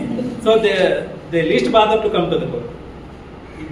నిజమండి, a police officer frankly investigation గ్రౌండ్లోకి వెళ్ళి చేసే చాలా అరుదు. ఎవ్రీథింగ్ రికార్డులో గడిచిపోతుంది, అందరికీ తెలిసిన విషయం ఇది, ఓపెన్ సీక్రెట్. అందుకే చెప్తున్నాను, రికార్డు గ్రౌండ్లోకి వెళ్ళనే వెళ్ళదు. మీకు ఒక జోక్ ఉంది, మీకు చెప్తాను. ఒక అక్యూజ్డ్ జపాన్లో దొరికిపోయాడు. ఐ మీన్ ఒక సీన్ ఆఫ్ అఫెన్స్, ఒక క్రైమ్ జరిగింది, ఒక ప్లేస్లో మర్డర్ జరిగింది, లేదు ఇంకో ఇన్సిడెంట్ ఏదైనా జరిగింది, అక్కడికి వెళ్ళారు. అక్కడ ఏం చేస్తారంటే పోలీస్ డైరెక్ట్లీ అక్కడికి వెళ్ళిపోయిందనో what are the material objects, ఏం క్లూస్ ఉన్నాయి, ఎలా అని పట్టుకోవచ్చు, ఇలా ఇన్వెస్టిగేషన్ స్టార్ట్ చేస్తారు. రెండోది జర్నీ వాళ్ళు అంటారు, వాళ్ళు ఏం చేస్తారంటే వాడు పలానా చోట ఒకటి చనిపోయి పడినాడంటే వెంటనే టెక్నికల్ ఎవిడెన్స్, మొబైల్ టవర్ ఏంటి, ఎవరున్నారు, ఆ సైడ్లో ఎవరు వెహికల్స్ వెళ్ళారు, నెక్స్ట్ ఏదైనా టెక్నికల్ ఎవిడెన్స్ దొరుకుతుందని ట్రై చేస్తారంట. ఇండియాలో ఎట్లా చేస్తారంటే ఆడ మర్డర్ జరిగింది వెంటనే ఈడు ఎవరినో పట్టుకొని కొడుతూ ఉంటారంట, ఉప్పుకోరా నువ్వే చంపావని. ఏమంటే ఇన్వెస్టిగేషన్ ఇస్ లైక్ దట్. ఇవన్నీ ప్రాసెస్ అన్ని పక్కన పెడతాం. నిజంగా ప్రాక్టికల్గా కూడా జరిగేది చాలా వరకు అలానే ఉంది. ఒక దొంగతనం కేసులో ఒకటి దొరికాడు అనుకోండి, వాడి దగ్గర కొంత బంగారు దొరికింది. సో వీళ్ళ దగ్గర ప్రాపర్టీ కేసులు చాలా 10-15 ఉంటాయి, వీటిని చాలా డిస్పోజ్ కాకుండా ఉంటాయి. ఏముంది, వీడు దొరికాడు కదా వీడి మీద వేసి అయిపోయింది. పోనీ గోల్డ్ ఎలా రికవర్ చేస్తారా అంటే వీళ్ళు ఉన్నారు కదా, పార్టీ నష్టపోయిన వాళ్ళు ఉంటారు కదా, మీ గోల్డ్ మీరే తెచ్చుకోండి అని చెప్తారు. So practical it will happen. రేపు పొద్దున మనం అడ్వకేట్కి వెళ్ళిన తర్వాత ప్రాపర్టీ రిటర్న్ పిటిషన్ వేస్తే మన గోల్డ్ మనమే పోలీస్కి ఇచ్చి మళ్ళీ కోర్టు నుంచి మనమే తీసుకుంటాం. సో ఇవన్నీ ఏమంటే మనం ప్రాక్టీసులకు వచ్చినాక తెలుస్తాయి. సో రిటర్న్ ఆఫ్ ప్రాపర్టీ అంటే ఎక్కడికి వెళ్తాము, నా దగ్గర 451 కానీ 457 CRPC ఉంది. ఏం చదువుకుంటాము, ఒక if a property if any seized by the police officer can be taken back from the either the police officer or from the court either by invoking 451 or by invoking 457. ఇంతవరకే చదువుకుంటాం. అసలు ఎవరు gold తీసుకుంటున్నాము, ఎవరు తీసుకుంటున్నాము, ఏం తీసుకుంటున్నాము అని ప్రాక్టికల్గా వచ్చిన తర్వాతే. So there is a sea difference between practical and theoretical. But unless and until you know the theory, there is no question of practical. దీన్ని మీరు ఇక్కడ ఇంప్లిమెంట్ చేస్తారో లేదా వేరే విషయం, బట్ యూ మస్ట్ న్యూ. మనకు అది దాని మీద ఫుల్ కమాండ్ ఉంటేనే నెక్స్ట్ ఫర్దర్గా మనము ముందుకి మూవ్ కాగలం. మీరు ఎంత వినింటారు, న్యాయం ధర్మం చట్టం, ఎవరైనా ఎగ్జాంపుల్ చెప్తారా? అందరూ వినింటారు, వాట్సాప్లో చూసింటారు. ధర్మం ఏంటి, న్యాయం ఏంటి, చట్టం ఏంటి, what is the difference between both three words. One single example.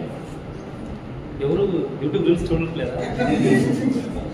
చాలాసార్లు నేనే చూసాను, చాలాసార్లు. సరే ఓకే చెప్తాను, నేనే చెప్తాను. ఒక పర్సన్ ప్రాన్సర్ నోట్ రాయించు, నేను డబ్బులు తీసుకున్నాను సార్ దగ్గర, ప్రాన్సర్ నోట్ రాయించాను. రాయించిన తర్వాత నా ధర్మం ఏంటి, బట్ చట్టం ఏం చెప్తుంది, 3 years అయితే నువ్వు కట్టదురా బాబు అంటుంది. నేను చట్ట ప్రకారం న్యాయం చేస్తాను కానీ ధర్మం చేయం. ధర్మం అనేది పోయింది. పాతకాలంలో చెప్పినట్టు ధర్మం 4 కాళ్ళ మీద నచ్చేదంటే ఇప్పుడు కుంటికాలతో పరిగెత్తుంది అంతే, ఏం చేయడానికి ఏం లేదు మనం. So we have to do justice with in the legal contours, not otherwise. ధర్మం ఇది చేయడానికి లేదు. ఇంకో ఎగ్జాంపుల్ చెప్తాను. ఇప్పుడు అగ్రిమెంట్ ఆఫ్ సేల్ ఉంది. అగ్రిమెంట్ ఆఫ్ సేల్ ఐడియా ఉంది. నేను ఏదో ప్రాపర్టీ కొనడానికి వెళ్తే అగ్రిమెంట్ చేసుకుంటాను, కొంటాను. అగ్రిమెంటే చేసుకోదరా బాబు, చేసుకుంటే కనుక రిజిస్టర్ చేసుకొని చట్టం చెప్తుంది. కానీ దాన్ని ఫాలో అవ్వం. దాని లూప్ హోల్ ఏంటి, అన్రిజిస్టర్డ్ ఉన్నా కానీ వాడు ఎగ్జిక్యూట్ చేయకపోతే కోర్టుకు వచ్చి సూట్ వేసుకోవాలి. దానికి అసలు దాని పర్పస్ ఏంటి తెలుసా? అగ్రిమెంట్ ఆఫ్ సేల్ ఏమంటే నువ్వు ఏదైనా ఒక ప్రాపర్టీ కొన్నా అమ్మినా గవర్నమెంట్కి స్టాంప్ డ్యూటీ కట్టకుండా ఆ డాక్యుమెంట్ అనేది సొసైటీలో చలామణి కాకూడదు. That is the main purpose of introducing either stamp act కానీ రిజిస్ట్రేషన్ యాక్ట్ కానీ. గవర్నమెంట్ చలాన్ కట్టుకుంటే మనం ఏది చేయకూడదని, బట్ వీఆర్ డూయింగ్ ఇట్. అదే మన దగ్గరకు వచ్చారనుకోండి, నో నువ్వు గవర్నమెంట్ చలాన్ కట్టలేదు, పోరా ఏదో నీ కేసు చేయని పోని చెప్పడానికి లేదు. We have to. ఎవడైనా మర్డర్ చేసి వస్తాడు, నువ్వు మర్డర్ చేసావు, నేను నీకు డిఫెండ్ చేయి నిన్ను అని చెప్పి అనడానికి లేదు. We have to defend. That is our profession. కాబట్టి మోరల్స్, ఎథిక్స్, ఎటిక్విటీ వీటన్నిటికీ కన్ఫ్యూజ్ కాకండి. మర్డర్ చేసినా మీరు ప్రొటెక్ట్ చేస్తున్నాను కదా, నాకు మోరల్స్ లేవా అని చెప్పి అనుకోవడం లేదు. That is your duty. You are doing with your duty with ethics and equity. వాడికన్నా కమిట్ అయ్యి నీట్గా చేస్తున్నావా లేదన్న ఉద్దేశం అంతే. వాడు చేశాడా లేదు, రెండోది చేశాడు అనుకుందాం, మర్డర్ చేశాడు, వాడికి వేరే ఆప్షన్ ఏం లేదా? రైట్ ఆఫ్ ప్రైవేట్ డిఫెన్స్ అంటే ఏం లేదా? ప్రైవేట్ డిఫెన్స్ మనం చదువుకుంటాం 96 to 106 to my memory. Private defence అని చెప్పి చదువుకుంటాము. ఎక్కడ వరకు ఉంటుంది ప్రైవేట్ డిఫెన్స్? మీరు కాదు, మీరు ఆ రోజు క్లాస్ ఉన్నారు. ఇంకెవరైనా private defence right of private defence 96 to 106 ఉంటుంది. సపోజ్ నేను మిమ్మల్ని కర్రతో పట్టడానికి వచ్చానండి, మీరు నన్ను కర్రతో పట్టచ్చు. నేను మిమ్మల్ని చెంపదెబ్బ కొట్టడానికి వచ్చాను, మీరు నన్ను చెంపదెబ్బ కొట్టచ్చు. అక్కడ వరకు. నేను మిమ్మల్ని చంపడానికి వచ్చాను, మీరు నన్ను చంపేయచ్చు. ఒకవేళ నా పక్కన చంపడానికి వచ్చాను, అప్పుడు కూడా నేను కొట్టచ్చు. నా సినిమాలో కొట్టచ్చు, పక్కన వాళ్ళ కోసం కొట్టచ్చు, ఏమైనా చేయొచ్చు, హీరోయిక్ అయిపోతుంది. నిజంగానే పక్కన వాళ్ళకి ఇబ్బంది వస్తే, లేదు ఆయన ప్రాపర్టీ ఎవడైనా తీసుకెళ్ళిపోతున్నాడు, ఆ ప్రాపర్టీ దౌర్జన్యంగా దూరుతున్నాడు, మీరు వెళ్ళి ప్రొటెక్షన్కి వెళ్ళచ్చు. ఎనీబడి హ్యావింగ్ ఐపీసీ ఎవరి దగ్గర ఉందా? Indian penal code. ఓకే, నేను చెప్తాను. 97 ఉందా? చదువు మన మీరు.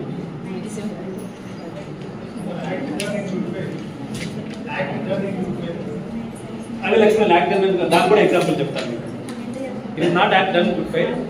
Right of private defense extend to your body or if you extend to the other body also. That is the context. Whether it extends to the property also. So if anybody property damage you can extend your right of private defense. పక్కన property కూడా చేయొచ్చు. 97 అన్న చదవండి ఎవరైనా ఒకసారి. Right of private defense of the body and of property. కొంత పెద్దగానే ఉంటుంది. Section 97 of IPC, right of private defense of the body and of property. Every person has a right subject to restrictions contained in section 97. మామూలుగా మనం 97 అంటే 97 చదివి subject exceptions 99 అంట. 99 ఏం చెప్తుందంటే నీకు ప్రతిసారి ఉండదు. ఇప్పుడు పోలీసులు ఏదైనా పెద్ద గొడవ జరుగుతుంది, 144 సెక్షన్ పెట్టారు,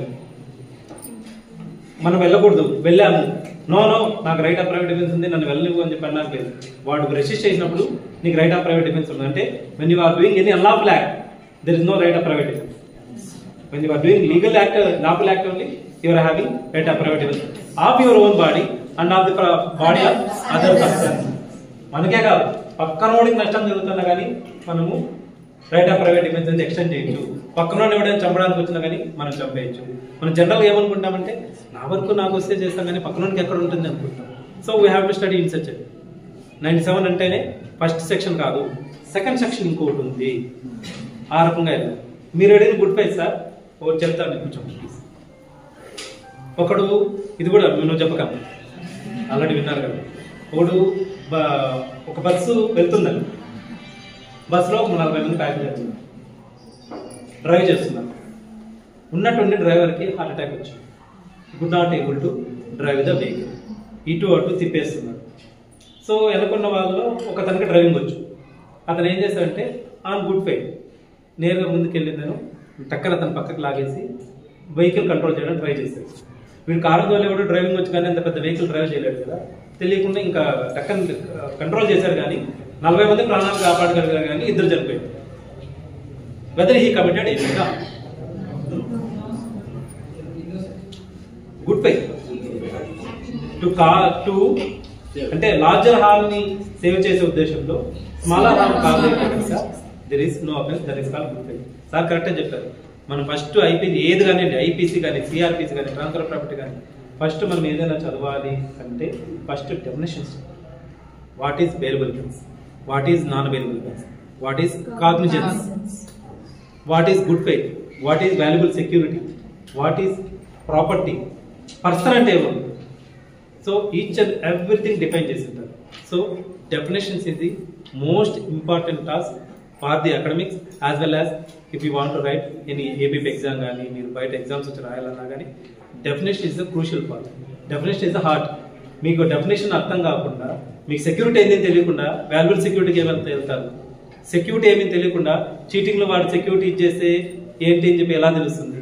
సో మీరు ఎక్కడైనా సెక్షన్ చదవాలనుకుంటే ఆ పదాలన్న డెఫినేషన్ అనేది ముందుగా తెలుసుకొని ఉంటేనే you can imbibe what is the real purport of the section in what అంటే ఏ ఇంటెంట్ వాళ్ళు చెప్పాలనుకున్నారో మనకు తెలుస్తుంది. ఇంకోటి అడ్రస్ క్వశ్చన్ నేను ఎప్పుడైనా విన్నారా? ఎనీబడి అడ్రస్ క్వశ్చన్ విన్నారా? What is address question? ఒకరు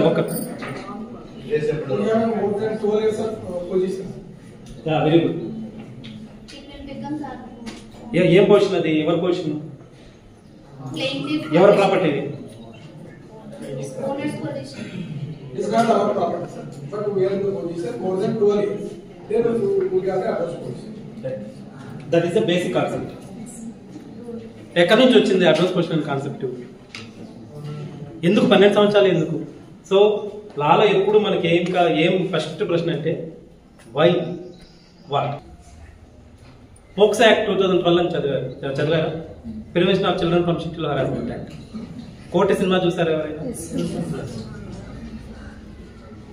ఎందుకు act? What is object? So against children offence పెరిగిపోతుంది కాబట్టి యాక్ట్ అనేది తెచ్చారు. ఓకే, ఇంప్లిమెంట్ అవుతుంది. డోరీ ప్రొవిజన్ యాక్ట్ విన్నారా? ముందు ఒక యాక్ట్ ఉందని తెలుసు కదా. ఎప్పుడు ఎనాక్ట్ చేశారో గుర్తుందా? అప్పుడు కన్యాశుల్కం 1961లో డోరీ ప్రొవిజన్ యాక్ట్ తెచ్చారు. ఎన్ని సంవత్సరాలు అయింది? ఒక 60 సంవత్సరాలు. ఈ రోజు వరకు ఏం జరుగుతుంది? డౌరీ తీసుకుంటున్నాము, ఇస్తూనే ఉన్నాము.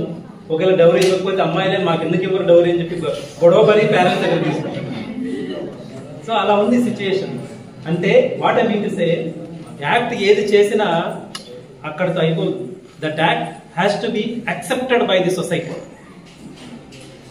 Unless and until it is we accept it, అది జస్ట్ ఒక పేపర్ యాక్ట్ లాగానే ఉండిపోతుంది అంతే. Society has to accept the law. Otherwise, it is not at all a law. Just making law చేసి అలా పక్కన పెట్టేశారు అంతే. డౌరీ ప్రొవిజన్ యాక్ట్ అయిపోద్ది.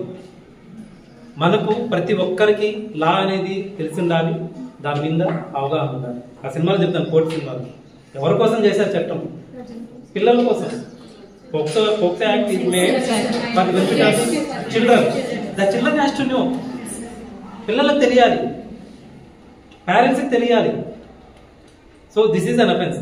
ఆ రైట్ నా రైట్ అప్పుడే మీకు మొదట్లో చెప్పినట్టు, unless and until I knew my right, how can I say that my right is infringe? చెప్పడానికి లేదు, చెప్పలేము. నా రైట్ అనేది నాకు తెలియాలి. సో ఆ విధంగా కొత్తగా ఏ యాక్ట్ వచ్చినా కానీ మనం చూసుకుంటూ పోండి. డిబేట్ అయ్యాను. అడ్రస్ క్వశ్చన్ గురించి రామాయణంలో రాముడు ఎన్ని సంవత్సరాలు వనవాసంకి వెళ్ళాడు? 14. మహాభారతంలో 12 ఏళ్ళ వనవాసం, 13 years. సో దాన్ని ఎందుకు 14 years 13 years ఎప్పుడైనా ఆలోచించారా? ఎప్పుడు కానీ దేనికైనా కానీ why? As a law student we have to put a question, why it is, what is the object of it, what is the intention before it. Unless and until you put a question for anything before it, you can't get the clarity. Being a law student, it is a basic point. Why? ఎందుకంటే మహాభారతంలో చెప్తారు, రామాయణంలో చెప్తారు, 14 సంవత్సరాలు అతను రాజ్యానికి దూరంగా ఉన్నాడంటే కనుక అతను రాజ్యం ఇంకా మళ్ళీ రాజరికం తీసుకోవడానికి లేదు. 13 సంవత్సరాలు వీళ్ళు రాజ్యానికి దూరంగా ఉన్నామంటే పాండవులు ఇంకా తీసుకోవడానికి లేదు. అక్కడ మళ్ళీ రైటర్ ఎంత బాగా రాస్తారంటే, అధిక మాసం వచ్చి 2 నెలలు ఎక్కువ ఉంటుంది, ఆ 13 సంవత్సరాలు కంప్లీట్ కాకముందే వీళ్ళు బ్యాక్ వచ్చేస్తారు. అందుకని మళ్ళీ వాళ్ళు అక్కడ రాజ్యం తీసుకుంటారు. So 13 years. When it came to Kaliyugam, it will become 12 years. 12 years. ఎవడైనా నేను ఓనర్ అయింది, నా ప్రాపర్టీని కన్నా నేను క్లెయిమ్ చేయకుండా ఉంటే I will lost my right. Continuous గా అంటే ఇది ఎలా అంటే, ఇప్పుడు suppose I have property at Kurnool, నేను ఎక్కడో ఉంటాను, because of my job I'm residing elsewhere, నేను యూఎస్లో సెటిల్ అయిన 15 ఏళ్ళు రాను. నేను ఇక్కడికి వచ్చే లోపల మొత్తం నా ప్రాపర్టీ తీసుకొని మొత్తం ఇది లాగా కట్టేస్తాను అనుకుంది.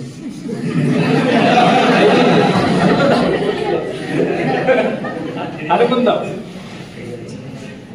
ఇప్పుడు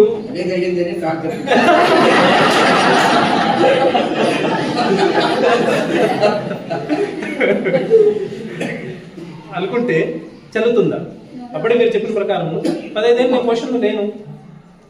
నో, ఎప్పుడు కానీ ఏమంటే ద పొజిషన్ అనేది ఎప్పుడు కూడా నా ప్రజెన్స్లో చదివాను. సపోజ్ నేను అటువైపు ఉన్నాను, నేను అటువైపు నా ఇల్లు ఉంది, నా ఎదురుగా ఖాళీ సైట్ ఉంది, పునాదులు వేస్తున్నాను, చూస్తూ ఉన్నాను, నేను గోడలు కడుతున్నాను, చూస్తూ ఉన్నాను, బిల్డింగ్ కట్టేశాను, చూస్తూ ఉన్నాను. అంతా అయిన తర్వాత నో నో నో నా ప్రాపర్టీ అది అని చెప్పి అన్నాను. ఎందుకంటే నీ నాలెడ్జ్లో నువ్వు చూస్తుండగానే నీ ముందరే నేను మోర్ దాన్ 12 years నేను పొజిషన్లో ఉన్నాను. Therefore, I accrue right by adverse possession for a period possession of 12 years continuous possession. Continuous position అనేది ఎస్టాబ్లిష్ చేయాలి. So adverse position means the position is adverse to other person. దాన్ని ఇంకేం కొత్తగా లా చదవాల్సిన అవసరం లేదు. ఆ పై దాన్ని చూసి మనం చిన్నప్పుడు క్వశ్చన్ తిప్పించి మళ్ళీ క్వశ్చన్ ఆన్సర్ వస్తే రాస్తాం, రాలేదనుకో క్వశ్చన్ 10 సార్లు రాసేస్తాం, అయిపోయింది అక్కడికి, ఏదో పేపర్ ఫిల్ అయిపోతుంది. దీన్ని adverse position the position adverse to other party అంటే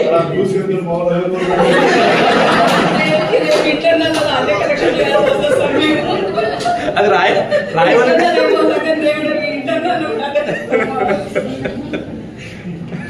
అలా రాయవని కాదు.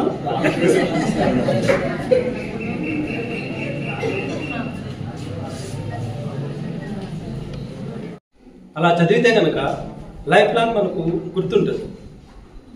గుర్తుపెట్టుకోవడానికి కూడా స్కిల్స్ ఉన్నాయి. తెలుసా పోనీ ఎవరికైనా? మామూలుగా నేను చదువుతున్నాను సార్, నాకు గుర్తుండలేదు, చదువుతుంది సార్ గుర్తుండలేదు.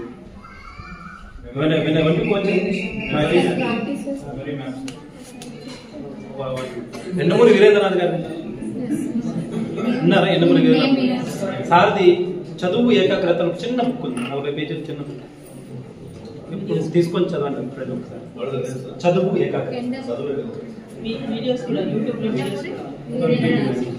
పల్సీ టెక్నిక్ అని ఉంటుంది, యూట్యూబ్ లో వీడియోస్ కూడా ఉంటాయి, ఆ బుక్ కూడా ఉంటుంది. నేను basically I'm from Telugu background, 10th class దాకా. ఇంటర్ నుంచి సైన్స్ చదివాను. అప్పుడే చెప్పాను నేను సైన్స్ లో పెద్ద చదివింది ఏం లేదని. సో తర్వాత లాకు వచ్చిన తర్వాత ఎలా చదవాలి అర్థం కావట్లేదు, లా పదాలన్నీ కొత్తగా ఉంటాయి. మనకు లాలో అప్పుడు తెలుగు నిఘంటువు నోట్ వచ్చేది, మేడం వాళ్ళు తెలుసు, ఇంగ్లీష్ తెలుగు పబ్లిష్ చేసేవాళ్ళు, మన తెలుగు అకాడమీ వాళ్ళు పబ్లిష్ చేసేవాళ్ళు. దాన్ని పెట్టుకొని పదం పక్కన తెలుగులో రాసుకొని దాన్ని మనం అర్థం చేసుకోవడానికి ట్రై చేసేవాళ్ళు. అయినా గుర్తుండేది కాదు. దెన్ ద బుక్ చేంజ్ మీ, అందుకే నేను అంత ధైర్యంగా రెఫర్ చేస్తున్నాను. నేను కొత్తగా చెప్పట్లేదు, నాకు ఏదైతే అప్లై అయిందో ఉపయోగపడుతుందని చెప్తున్నాను. దాంట్లో టెక్నిక్ ఉంటుంది. ఏమంటే సపోజ్ మీరు ఈరోజు 4 ప్రశ్నలు చదవాలనుకున్నారు, 3 చదివారు, నో ఇష్యూ. 3 చదివిన తర్వాత నైట్ మీరు టైం టేబుల్ వేసుకొని 9 వరకు చదవాలనుకున్నారు, 8 ఆపేసి, నో ఇష్యూ. 1 hour హ్యాపీగా టీవీ చూడండి, నో మొత్తం ఫ్రీ అయిపోయింది. తర్వాత నిద్రపోయే ముందు ఆ 3 ప్రశ్నల్ని గుర్తు తెచ్చుకోవడానికి ట్రై చేయండి. గుర్తు వచ్చింది అనుకోండి, మీరు బాగా చదివినట్టే, రాకపోతే మళ్ళీ ఒకసారి రీడింగ్. నిద్రపోయే ముందు మనం ఇలా వెళ్ళకెళ్ళమనుకొని దీన్ని ఇలాగా ఫేస్ చేసుకొని ఇట్ విల్ వర్క్ అండి. నేను చాలా మంది చెప్పాను పిల్లలకి, 10కి 10 మంది కూడా సార్ ఇట్ వర్క్డ్ అని చెప్పాను. నాకు అందుకనే చెప్తాను, ఇది నేను చెప్పింది కాదు, కాపీడే, నో కాపీ రేట్, అదే చెప్తాను. దీన్ని ఇలా పెట్టుకొని క్లోజ్ చేసుకోవాలి ఇయర్స్. అంటే ఏమంటే మనకి అన్నింటిలోనూ మన ఇంద్రియాలు మనల్ని డివేట్ చేస్తుంది. కళ్ళు కానీ డిస్ట్రాక్ట్ కాకుండా ఏం కాకుండా మొత్తం క్లోజ్ చేస్తే ఒక స్పేస్లోకి వెళ్ళిపోతాం. Then try to recollect whatever recollect, it will print on your brain nerves. మీకు ప్రింట్ అవుతుంది, నో డౌట్. అప్పటికి రాలేదంటే మనం చదవడం వేస్ట్, ఇంకా అవసరం లేదు, ఏమి గుర్తుండదు, హ్యాపీగా వేరే పని ఏదైనా చేసుకోవచ్చు. ఇంకా 30% గుర్తుంటే చాలు. మళ్ళీ అయిపోయిన తర్వాత ఎర్లీ మార్నింగ్ నిద్ర లేసిన వెంటనే కొత్త సబ్జెక్ట్లోకి వెళ్ళిపోకుండా you have to recollect what you study yesterday. This is the method. If you practise it, believe me, certainly for 1 year your memory will not be fade out. If you study thoroughly during your lifetime, you don't forget. నేను ఇప్పుడు మీకు చెప్పిన ఇవన్నీ కూడా నేను 15 ఏళ్ళ నుంచి చదివింది. నేను కొత్తగా ఇప్పుడు ఏం ప్రిపేర్ రాలా. అప్పుడు కూడా చినిపోయింది చూడండి. అప్పుడు నేను చదివింది ఏది కొత్తగా ఏది ప్రిపేర్ రాలేదు.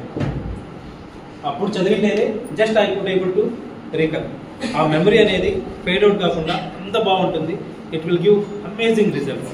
ఎవరైనా ఎగ్జామ్స్, కాంపిటేటివ్ ఎగ్జామ్స్ ప్రిపేర్ అవ్వాలనుకునే వాళ్ళు కానీ, మీకు జ్యుడిషియల్ సైడ్ రావాలనుకునే వాళ్ళు కానీ, ఏపీపీ రాయాలని ఎవరు రాయాలనుకున్నా, ఈవెన్ అదర్వైజ్ లాలైనా ఏమి రాయట్లేదు, ఇట్ విల్ హెల్ప్.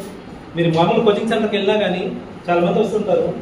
ఇప్పుడు నేను ఫస్ట్ టైం నేను డిఫీట్ అయ్యాను చెప్పాను కానీ, సెకండ్ టైం కోచింగ్కి వెళ్ళాలనుకుంటే ఎవరు నాకు అవకాశం ఇవ్వలేదు. లాస్ట్కి నేను అప్పుడు మాకు వర్క్ చేసిన జడ్జి గారిని అడిగి ఆయన ద్వారా వెళ్ళి జాయిన్ అయ్యాను. మొత్తం 80 బ్యాచ్ ఉన్నాను. సార్ 80 ఫుల్ అయిపోయారు, సీట్లు లేవండి అన్నాను.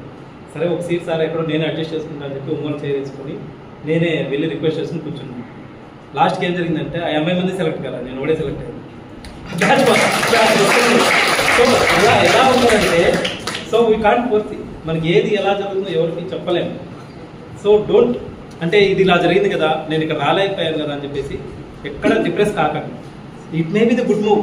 లైఫ్లో ఇట్లా ఎప్పుడైనా ఇట్లా చెప్పుకోవడానికి బాగుంటుంది, అంతే కదా. అట్లాగా సార్ చెప్పడం కూడా వై ఇంత క్లీన్గా మీకు అరటి పండు గురించి నోట్లో పెట్టేట చెప్పే, even though we are teaching professionals, we can't sometimes, but sir ఎంత క్లియర్గా మీకు, ఎస్పెషల్లీ ఇన్ ప్రాక్టీసింగ్ వే. మేము ఎంతసేపు ఉన్నా మీరు ఆల్రెడీ సార్ అనే క్వశ్చన్లో మన దానికి రిలేటెడ్ ఉన్నాయి, ప్లేట్స్ వేలు పెట్టి ఇవన్నీ మీకు అవన్నీ you are expert, no doubt sir. But ప్రాక్టీస్లో దాన్ని ఎట్లా ఇంప్లిమెంట్ చేసుకోవాలి, please keep silent. So practice అని ఎలా ఇంప్లిమెంట్ చేసుకోవాలంటే, మళ్ళీ you are a most fortunate students today, you are most fortunate. Phone మాట్లాడుతున్నారు.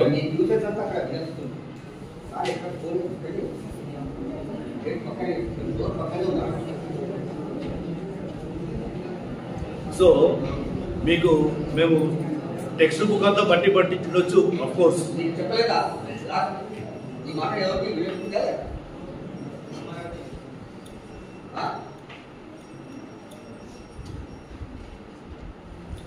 సో అలాగా you are the luckiest persons, are you are very, మీ మంచి అదృష్టము దొరికింది. ఐఎమ్ షూర్ నేనైతే బోర్ కొట్టించలేదు, నాకే అర్థమవుతుంది కాబట్టి నేను వాళ్ళని అడగట్లేదు. ఎందుకంటే మెయిన్ సబ్జెక్ట్ ఏం చెప్పలేదు.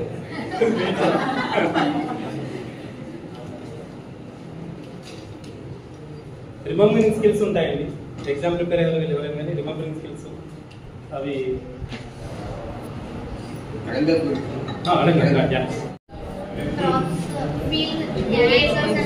Option record of possession. Okay,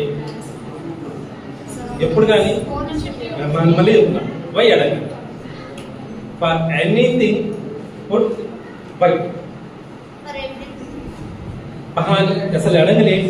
పహాని విన్నారు? తెలంగాణ పహాని. రబీ ఖరీఫ్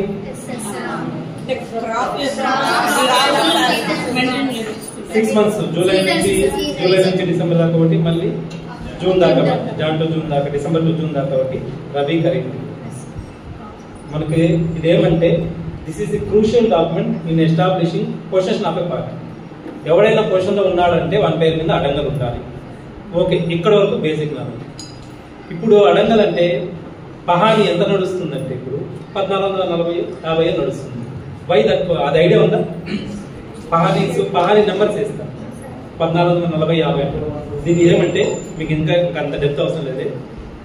ఇది ఎప్పుడు స్టార్ట్ అయిందంటే అక్బర్ డైనాసిటీ ఉండేటప్పుడు 590 ఏడి 590 సంవత్సరంలో మొదటిసారి ఈ పన్ను అనేది స్టార్ట్ చేసినారు. ఇన్ ద ఇయర్ 590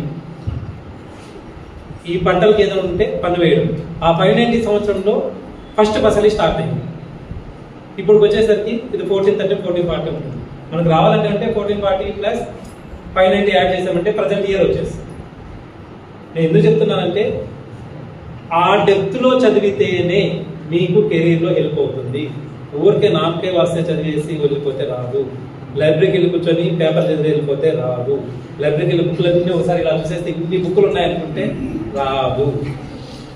దాంట్లో సంబంధించిన ఏదైనా కొంచెం మైండ్లో కన్నా వెళితే కనుక, అది అక్కడే ఉంటే కనుక లైఫ్ లాంగ్ అది హెల్ప్ అవుతుంది. మీరు కోర్టు కొంతమంది వచ్చారు కదా, సో కమింగ్ టు కోర్టు మేనేజ్మెంట్కి వస్తాం. ఇక్కడ చదువుకున్నది ఓ రకంగా ఉంటుంది, అక్కడికి వచ్చిన తర్వాత ప్రాక్టికల్గా ఇంకో రకంగా ఉంటుంది. ఇదే ఉంటుంది, దీన్ని డిఫరెంట్ వేలో ప్రొజెక్ట్ చేస్తారు. మన కొంతమంది కోర్టుకు వచ్చారు, జస్ట్ అలా చూసామంటే ఏం జరుగుతుందో వాళ్ళకి అర్థం కావడం.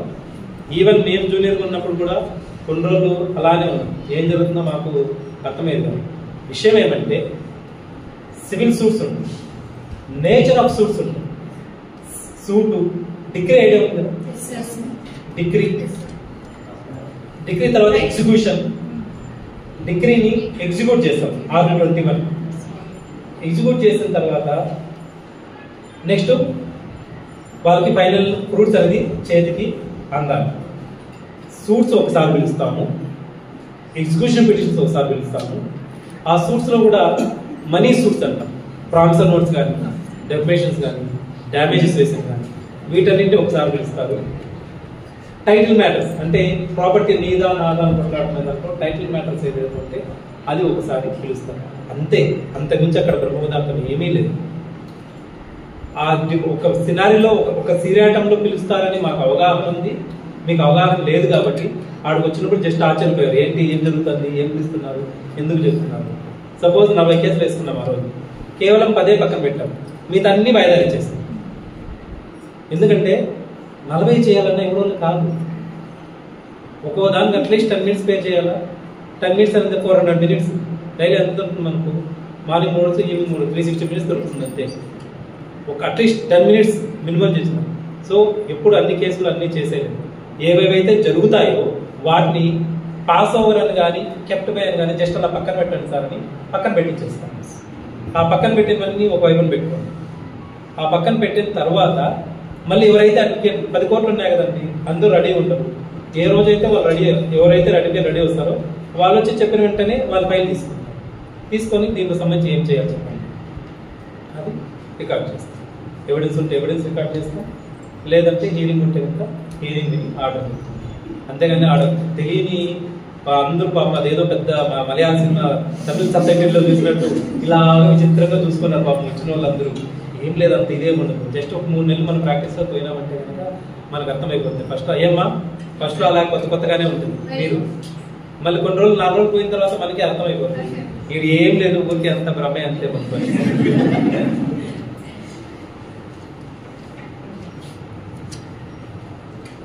ఇంకోటి మీరు గుర్తుపెట్టుకోవాల్సింది, ఈ కోర్స్ యాప్ ఉంది, ఐడియా ఉందా? అది అందరూ మొబైల్లో ఉండాలి. మనకు ఈ కోర్స్ ఉంది, డిస్ట్రిక్ట్ కోర్స్ యాప్ కూడా ఉంది.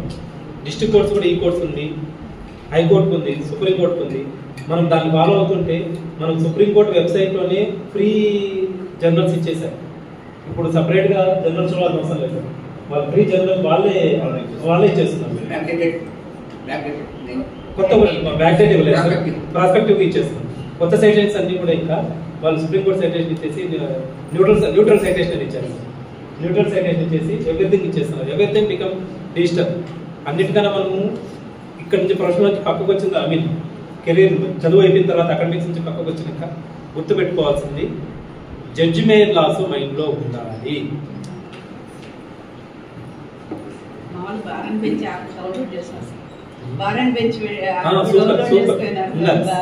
జడ్జిమెంట్లు ఎంత చదివితే మనకు వర్డ్స్ మీద కమాండ్ వస్తుంది, వొకాబులరీ మీద కమాండ్ వస్తుంది. ఈ అంతవరకు పదాలన్నీ కూడా మనకు జనరల్ బ్యాలెన్స్ లో వాడే పదాలు వేరు, ఇక్కడ వాడే పదాలు వేరు. ఇక్కడ పదాలు మనకు అలవాటు కావాలంటే జర్నల్స్ చదవండి. మెడ్రాస్ లా జర్నల్స్ ఉన్నాయి 1910 బ్యూటిఫుల్, అసలు ఎంత బాగుంటుంది language. Forget about the past 2 decades, పక్కన పెట్టేసేయండి. 1980s చదవండి. కేశవానంద భారతి అని చదివారు, కానీ ఎప్పుడైనా కేశవానంద భారతి కేసు ఎన్ని పేజీలు ఉందో మొత్తం అంతా ఎవరైనా చదివారా? నేను కూడా చదవలేదు, చదవలేదు. అన్ని పేజీలు 100 పేజీలు ఉంటుంది, చదవలేము. జిస్ట్ మొత్తము దాని పర్పోర్ట్ ఏంటి, జిస్ట్ ఏంటి. కసబ్ కేసు అని విన్నారు? Kasab case it runs to 1000 pages. 1000 pages ఉంది. ఎప్పుడు చదువుతాం? అదే చదవాలంటేనే సుమారు 3 నెలలు జరిగిపోతుంది. దాంట్లో సినాప్సిస్ మనం చదివితే తెలుస్తుంది. ఫస్ట్ లో హెడ్ నోట్స్ ఇస్తారు, దాంట్లో what is the section, remand గురించి ఏంటి, కన్ఫెక్షన్ గురించి ఎక్కడ, 164 CRP స్టేట్మెంట్ ఎక్కడ, ఆ రిలవెంట్ పేరా ఎక్కడ అని చెప్పారు. మనం హెడ్ నోట్స్ చూసుకొని ఆ రిలవెంట్ పేరా ఎక్కడ ఉందో అక్కడికి వెళ్ళి దాన్ని చదువుకుంటే చాలు. ఒక ఎఫ్ఐఆర్ రిజిస్టర్ చేస్తారండి, ఎంతసేపటి లోపల కోర్టుకు చేయాలి? కొన్ని కోర్టుకి పంపించాలన్న ఐడియా ఉందా? ఎంతసేపటి లోపల చేయాలి?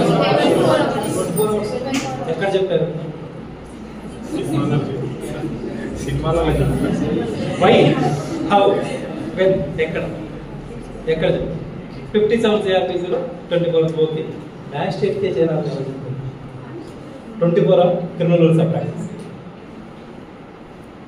57, 24. సో ఎప్పుడు కానీ మనం ఆ విధంగా కోరిలేట్ చేసి చదువుకుంటే అన్ని ఇక్కడే ఉంటాయి. అరెస్ట్ అయిన 24 hours లోపల ఎఫ్ఐఆర్ రీచ్ కావాలి. అక్యూజ్ ఎఫ్ఐఆర్ రిజిస్టర్ అయిన 24 hours లో మ్యాజిస్ట్రేట్ రీచ్ కావాలి. అరెస్ట్ అయిన 24 hours లో కోర్టు ప్రొడ్యూస్ చేయాలి. వెంటనే బెయిల్. ఎప్పుడు కేసు తీసుకునేసాను చదివే విధానం, కేసులో అరెస్ట్ ఏంటి, ఏ సెక్షన్స్ ఉన్నాయి, నెక్స్ట్ బెయిల్ 437, 438 అయితే యాక్సిడెంట్ బెయిల్ లేదా రెగ్యులర్ బెయిల్. అలా కాదు, బెయిలబుల్ అఫెన్స్ ఉంది, అప్పుడు బెయిల్ ఎట్లా, 436. ఈ ప్యాటర్న్ చదువుకున్నామంటే మినిమం మనకు 400 సెక్షన్స్ కవర్ అయిపోతుంది. మీకు కేసు లా స్టడీస్ ఉన్నాయా? ఇప్పుడు ఎగ్జామ్స్ లో కూడా ఉన్నాయి కేసు లా. దెన్ 20 మార్క్స్ కోసం మాకు ఉండేది ఉందా లేదా? ఎప్పుడు కానీ పార్ట్ సిలో మనకు ఆ కేసులో వచ్చినప్పుడు ఫస్ట్ ఈ బ్రీఫ్ యాక్ట్స్ ఏంటి, వాడు ఇచ్చిన గివెన్ సెట్ ఆఫ్ యాక్ట్స్, దీనికి కోరిలేటెడ్ గా ఏదైనా జడ్జిమెంట్ ఉందా లేదా? What is judgment, how you correlate the judgment to the present case. So చేయడమే డిఫరెంట్ వేలో కనుక ప్రొజెక్ట్ చేస్తే కనుక you can fetch good marks. What is the comparison between the given set of facts and the given judgment. వాటిది అన్నిటికన్నా మనం చూడాల్సింది facts కాదండి, what is the principle laid down. ఆ జడ్జిమెంట్ లో మీకు ఇప్పుడు చెప్పాను, అరెస్ట్ డీకే బస్సు అని ఉంటుంది. అరెస్ట్ చేసేటప్పుడు గైడ్ లైన్స్ ఏంటి, దాని నుంచి వచ్చినవన్నీ కూడా అట్లా వాళ్ళకి కసబ్ కేసు చెప్పాను కదా, ఇంతకుముందు రిమాండ్ చేసేటప్పుడు వాడికి అరెస్ట్ చేశారా లేదా, సెక్షన్ 50 CRPC ఉంటుంది, మెడికల్ ఎగ్జామినేషన్ పంపించామా లేదా, 24 లోపల ఎఫ్ఐఆర్ రిసీవ్ అయిందా లేదా, 24 అవర్స్ లోపల అన్ని అరెస్ట్ చేసి ప్రొడ్యూస్ చేశారా లేదా, వాడికి లీగల్ ఎయిడ్ ఉందా లేదా అని కూడా అడగాలని కసబ్ కేసులో చెప్తారు. So unless and until you know the judgement law correlating to the section, you can't shine in the profession. Profession లో షైన్ కావాలన్నా, మీకు అకాడమిక్ గా కావాలన్నా, we have to correlate study. ఎట్లా సబ్జెక్ట్ లో ఎలా కోరిలేట్ చేస్తాము, CrPC, criminal rules of practice ఇలా చేసుకుంటూ వస్తాము, జడ్జిమెంట్ లా కూడా అలానే చదువు. ఇంకో ఎగ్జాంపుల్ చెప్తాను మీకు, కాన్స్పిరసీ ఉంది 120B. Can you correlate conspiracy to Indian evidence act? ఎక్కడైనా నేను ఉందని చెప్పట్లా, ఉందని అడుగుతాను. Section 10 of Indian evidence act speaks about conspiracy. So మీరు ఇక్కడ కాన్స్పిరసీ అంటేనే అక్కడ section 10 of Indian evidence act గుర్తురావాలి. ఈ విధంగా ఏమైందంటే ఇది వేరే సెక్షన్, ఇది వేరే సెక్షన్, ఇది వేరే యాక్ట్, అది వేరే యాక్ట్ అనే భ్రమ వెళ్ళిపోయి ఎవ్రీథింగ్ ఈజ్ వన్, యునైట్ అయిపోతుంది. అన్నీ ఒకటే. Transfer property act, contract acts, unborn person దీంట్లో వస్తుంది, దాంట్లో వస్తుంది. సో అన్బాన్ పర్సన్ వచ్చినప్పుడు ఎలాగ మనం ఇది చేసుకోవాలి, హాస్టల్స్లో పోవాలి. So everything we can correlate. ఆ కోరిలేట్ చేసి చదివే ఐడియా ఉంది అంటే we can shine in the career.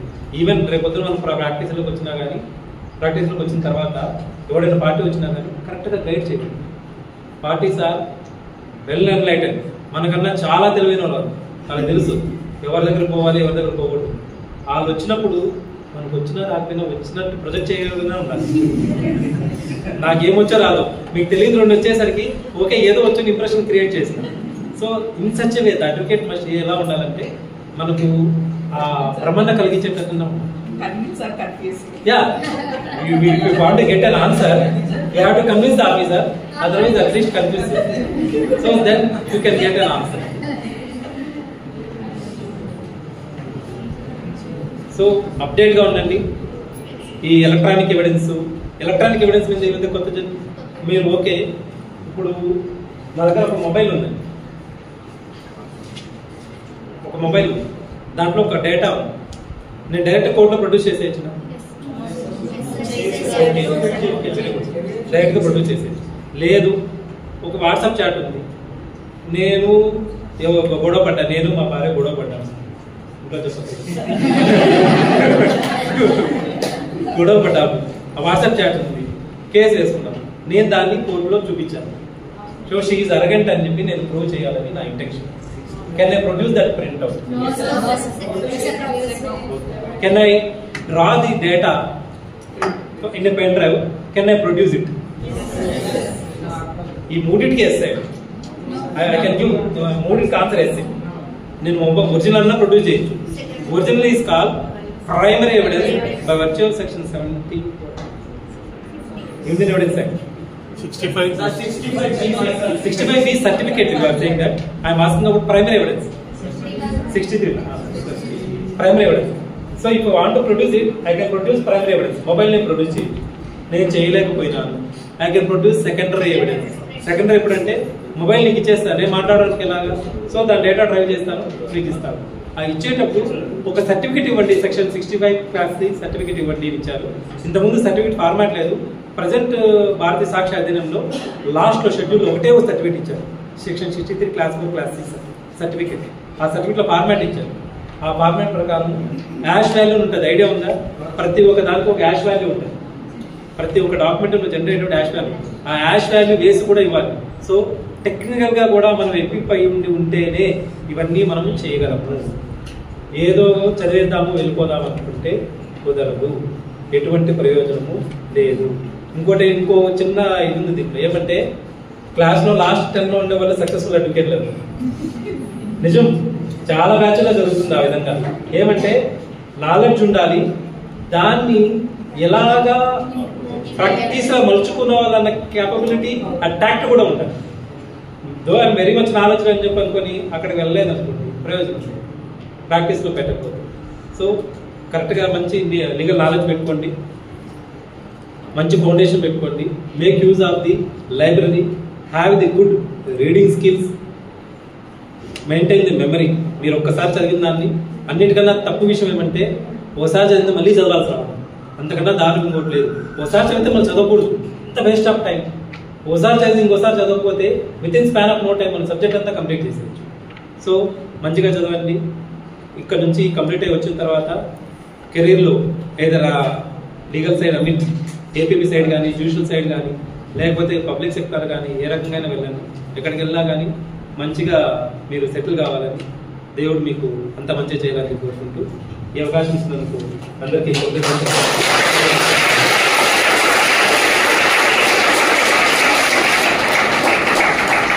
behalf of Prasanna College of Law, teaching, non-teaching, management, as well as our beloved students, you are so lucky enough to hear the wonder. నాకు పదాలు దొరకట్లేదు సార్కి ఎలా వర్ణించాలో, ఏ పదంతో సార్ను ఇచ్చాలో దొరకట్లేదు నాకు. ఎట్లా సార్ను ఇచ్చారో అంటారు. అంత బ్రహ్మాండంగా మిమ్మల్ని ఇంతసేపు కూర్చోబెట్టా అంటే మా క్లాస్లో పారిపోతున్నారా సార్?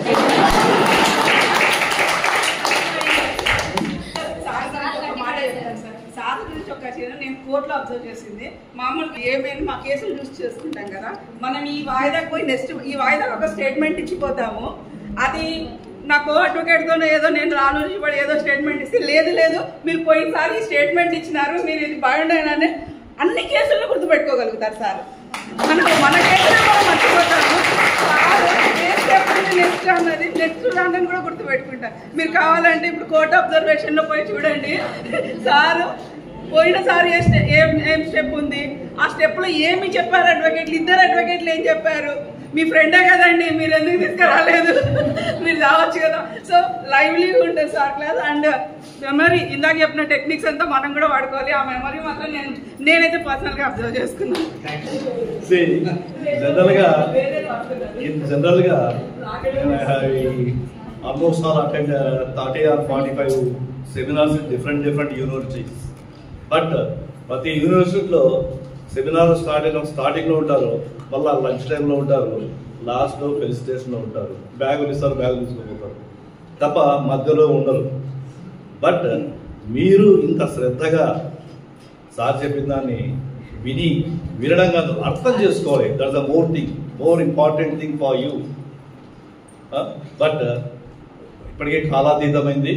సార్ గారి వాల్యుబుల్ టైంను మనము చాలా వాడుకున్నామని చెప్తున్నాను. ఇద్దరిగా really very sorry to say that, let it be whatever it may be, but I say only one word, then my colleague senior teaching faculty Mahfooza will come and he will propose a vote of thanks. I will say only one thing: thank you very much, sir, for your excellent and wonderful articulation. Thank you very much. Mahfooza propose a vote of thanks. Sorry, 1 minute. Is there any questions raised by the students? The question is for only 20 minutes. Any questions? The first question is part of observations. Attending the course. Only one thing we observed is completely contrast what we see in videos and reality. One big thing we observed is we are unable to hear what judge says and what lawyer says. We are unable to listen to what's going on.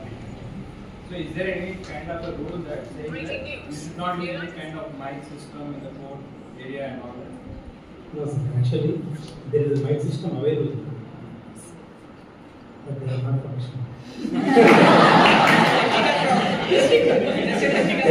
Each and every court provided with mic system. One day, government institution around them, అన్నీ ఉంటాయి, మైకులు aunty ఉంటాయి.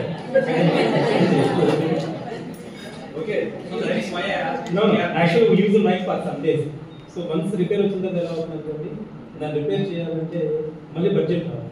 ఆ budget అలాగే వచ్చే లోపల ఇది పాడుపడుతుంది. Electronic system ఎప్పుడైనా కానీ మనం యూజ్ చేస్తూ ఉంటేనే ఇది అవుతుంది. అది పెద్ద డ్రాబ్యాక్ యాక్చువల్లీ. నేను దాన్ని చేయడానికి వచ్చింది కానీ కుదరలేదు. మీరు చూసారుగా మా కోర్టు ఉండేది ఇట్స్ అడిషనల్ కోర్ట్, ఒక చిన్న షెడ్ లాగా రన్ చేస్తుంది. దగ్గర నో పర్మనెంట్ కోర్ట్స్ కూడా లేవు. సో వీ హ్యావ్ టు, మనకి ఎలా ఉన్నా కానీ it is a temple for us to have to be. ఒక 2 రాళ్ళు పెట్టేసి 4 చుట్టూ 4 గోడలు పెట్టినా అదే టెంపుల్, పెద్ద స్ట్రక్చర్ పెట్టినా అదే temple. So it is a temple for us. I believe good afternoon. It is an immense pleasure for me to have been entrusted with the task of tendering a vote of thanks in respect of the honorable dignitary who is the keynote speaker of this seminar, Sri P. Divakar Garu, Additional Senior Civil Judge, Karnool. As a mark of respect, I first of all thank you very much, sir. You have enlightened our students like anything. I can tell you, sir, within this short period of your service at Karnool, you have become a darling of our students. And I am saying this to you, sir. I don't mean to say only these students. I am telling about the students who are already in practice, the outgoing students. As they say before us, when I go to course or when they come to colleges after completion of their course, they are very much inspired by the way you interact with the students or the junior advocates. Therefore, you have become a role model as well as an ideal of any judicial practice or legal practice in the field. Therefore, you have become a darling of our colleagues. Yeah. But I have been entrusted with the task of out of 10, a very easy task. But let me tell you all that without throwing some light on the personality of Divakar sir, this seminar will remain incomplete. I want to throw some light upon the skills of sir in conducting the court proceedings, as well as upon his, I will throw some light upon his personality as a human being. That is what we all have observed.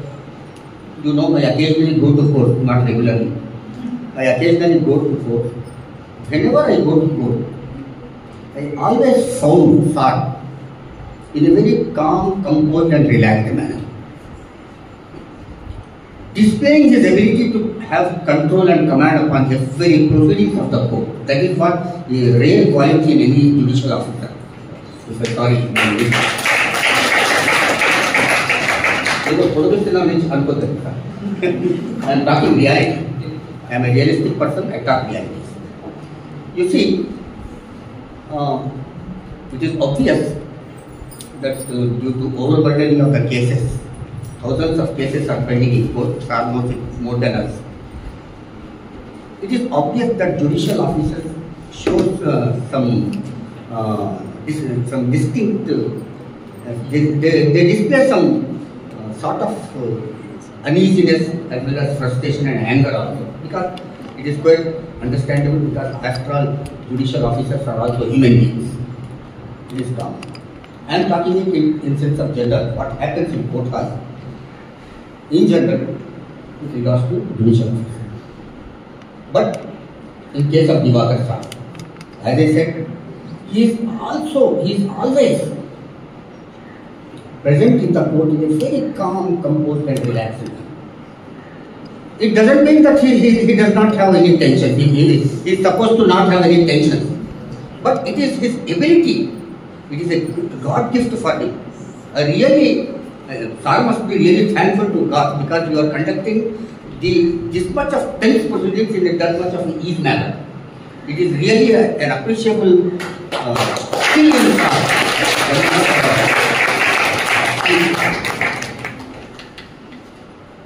And sir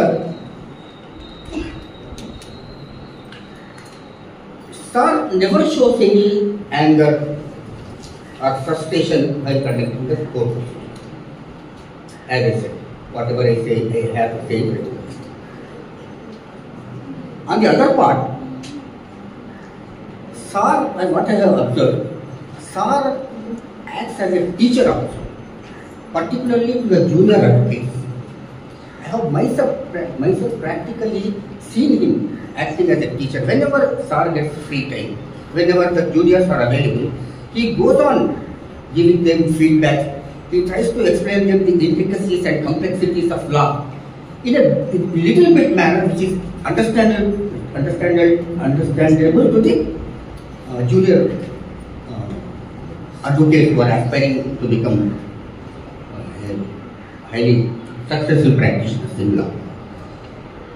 In that sense, and you will be delighted to know, in fact I got delighted, sir has informed us that he has worked as a teacher for a very brief period, as a law lecturer. Also, so high school నుంచి తెచ్చాను, high skills continue అయినాయి. Court practice లో కలిగి. So a teacher is a teacher, whether he is a law teacher or a high school teacher. In fact, high school teacher is a more skilled teacher than law teacher. Okay. So, as I said to you, within this brief period of your practice, you have become a source of inspiration. You have become a role model for our students, not only these students, but who are already outgone and practicing at junior advocates. And let me tell you one more thing, sir. We take pride in saying that every second young student every second young advocate is our college breed. They are all our college students. These notes, I personally tender my own thankful gestures to you for having spared some time to enlighten our students. In fact, you have conquered the entire hall by your inspirational teaching skills. I would like to say. On behalf of, first of all, on behalf of the management of the college, on behalf of the Dean of the college, Dr. Shiv Kumar, and on behalf of the principal of the college in his absence, Dr. Shivaji Rao, and on behalf of the teaching staff and non-teaching staff of the college, and on behalf of the sub-staff of the college, and above all, on behalf of the entire students of our college, I personally as well as on behalf of all these people tender a heartfelt thanks to you from my bottom of heart, from all the audience bottom of heart, sir. Thank you very much.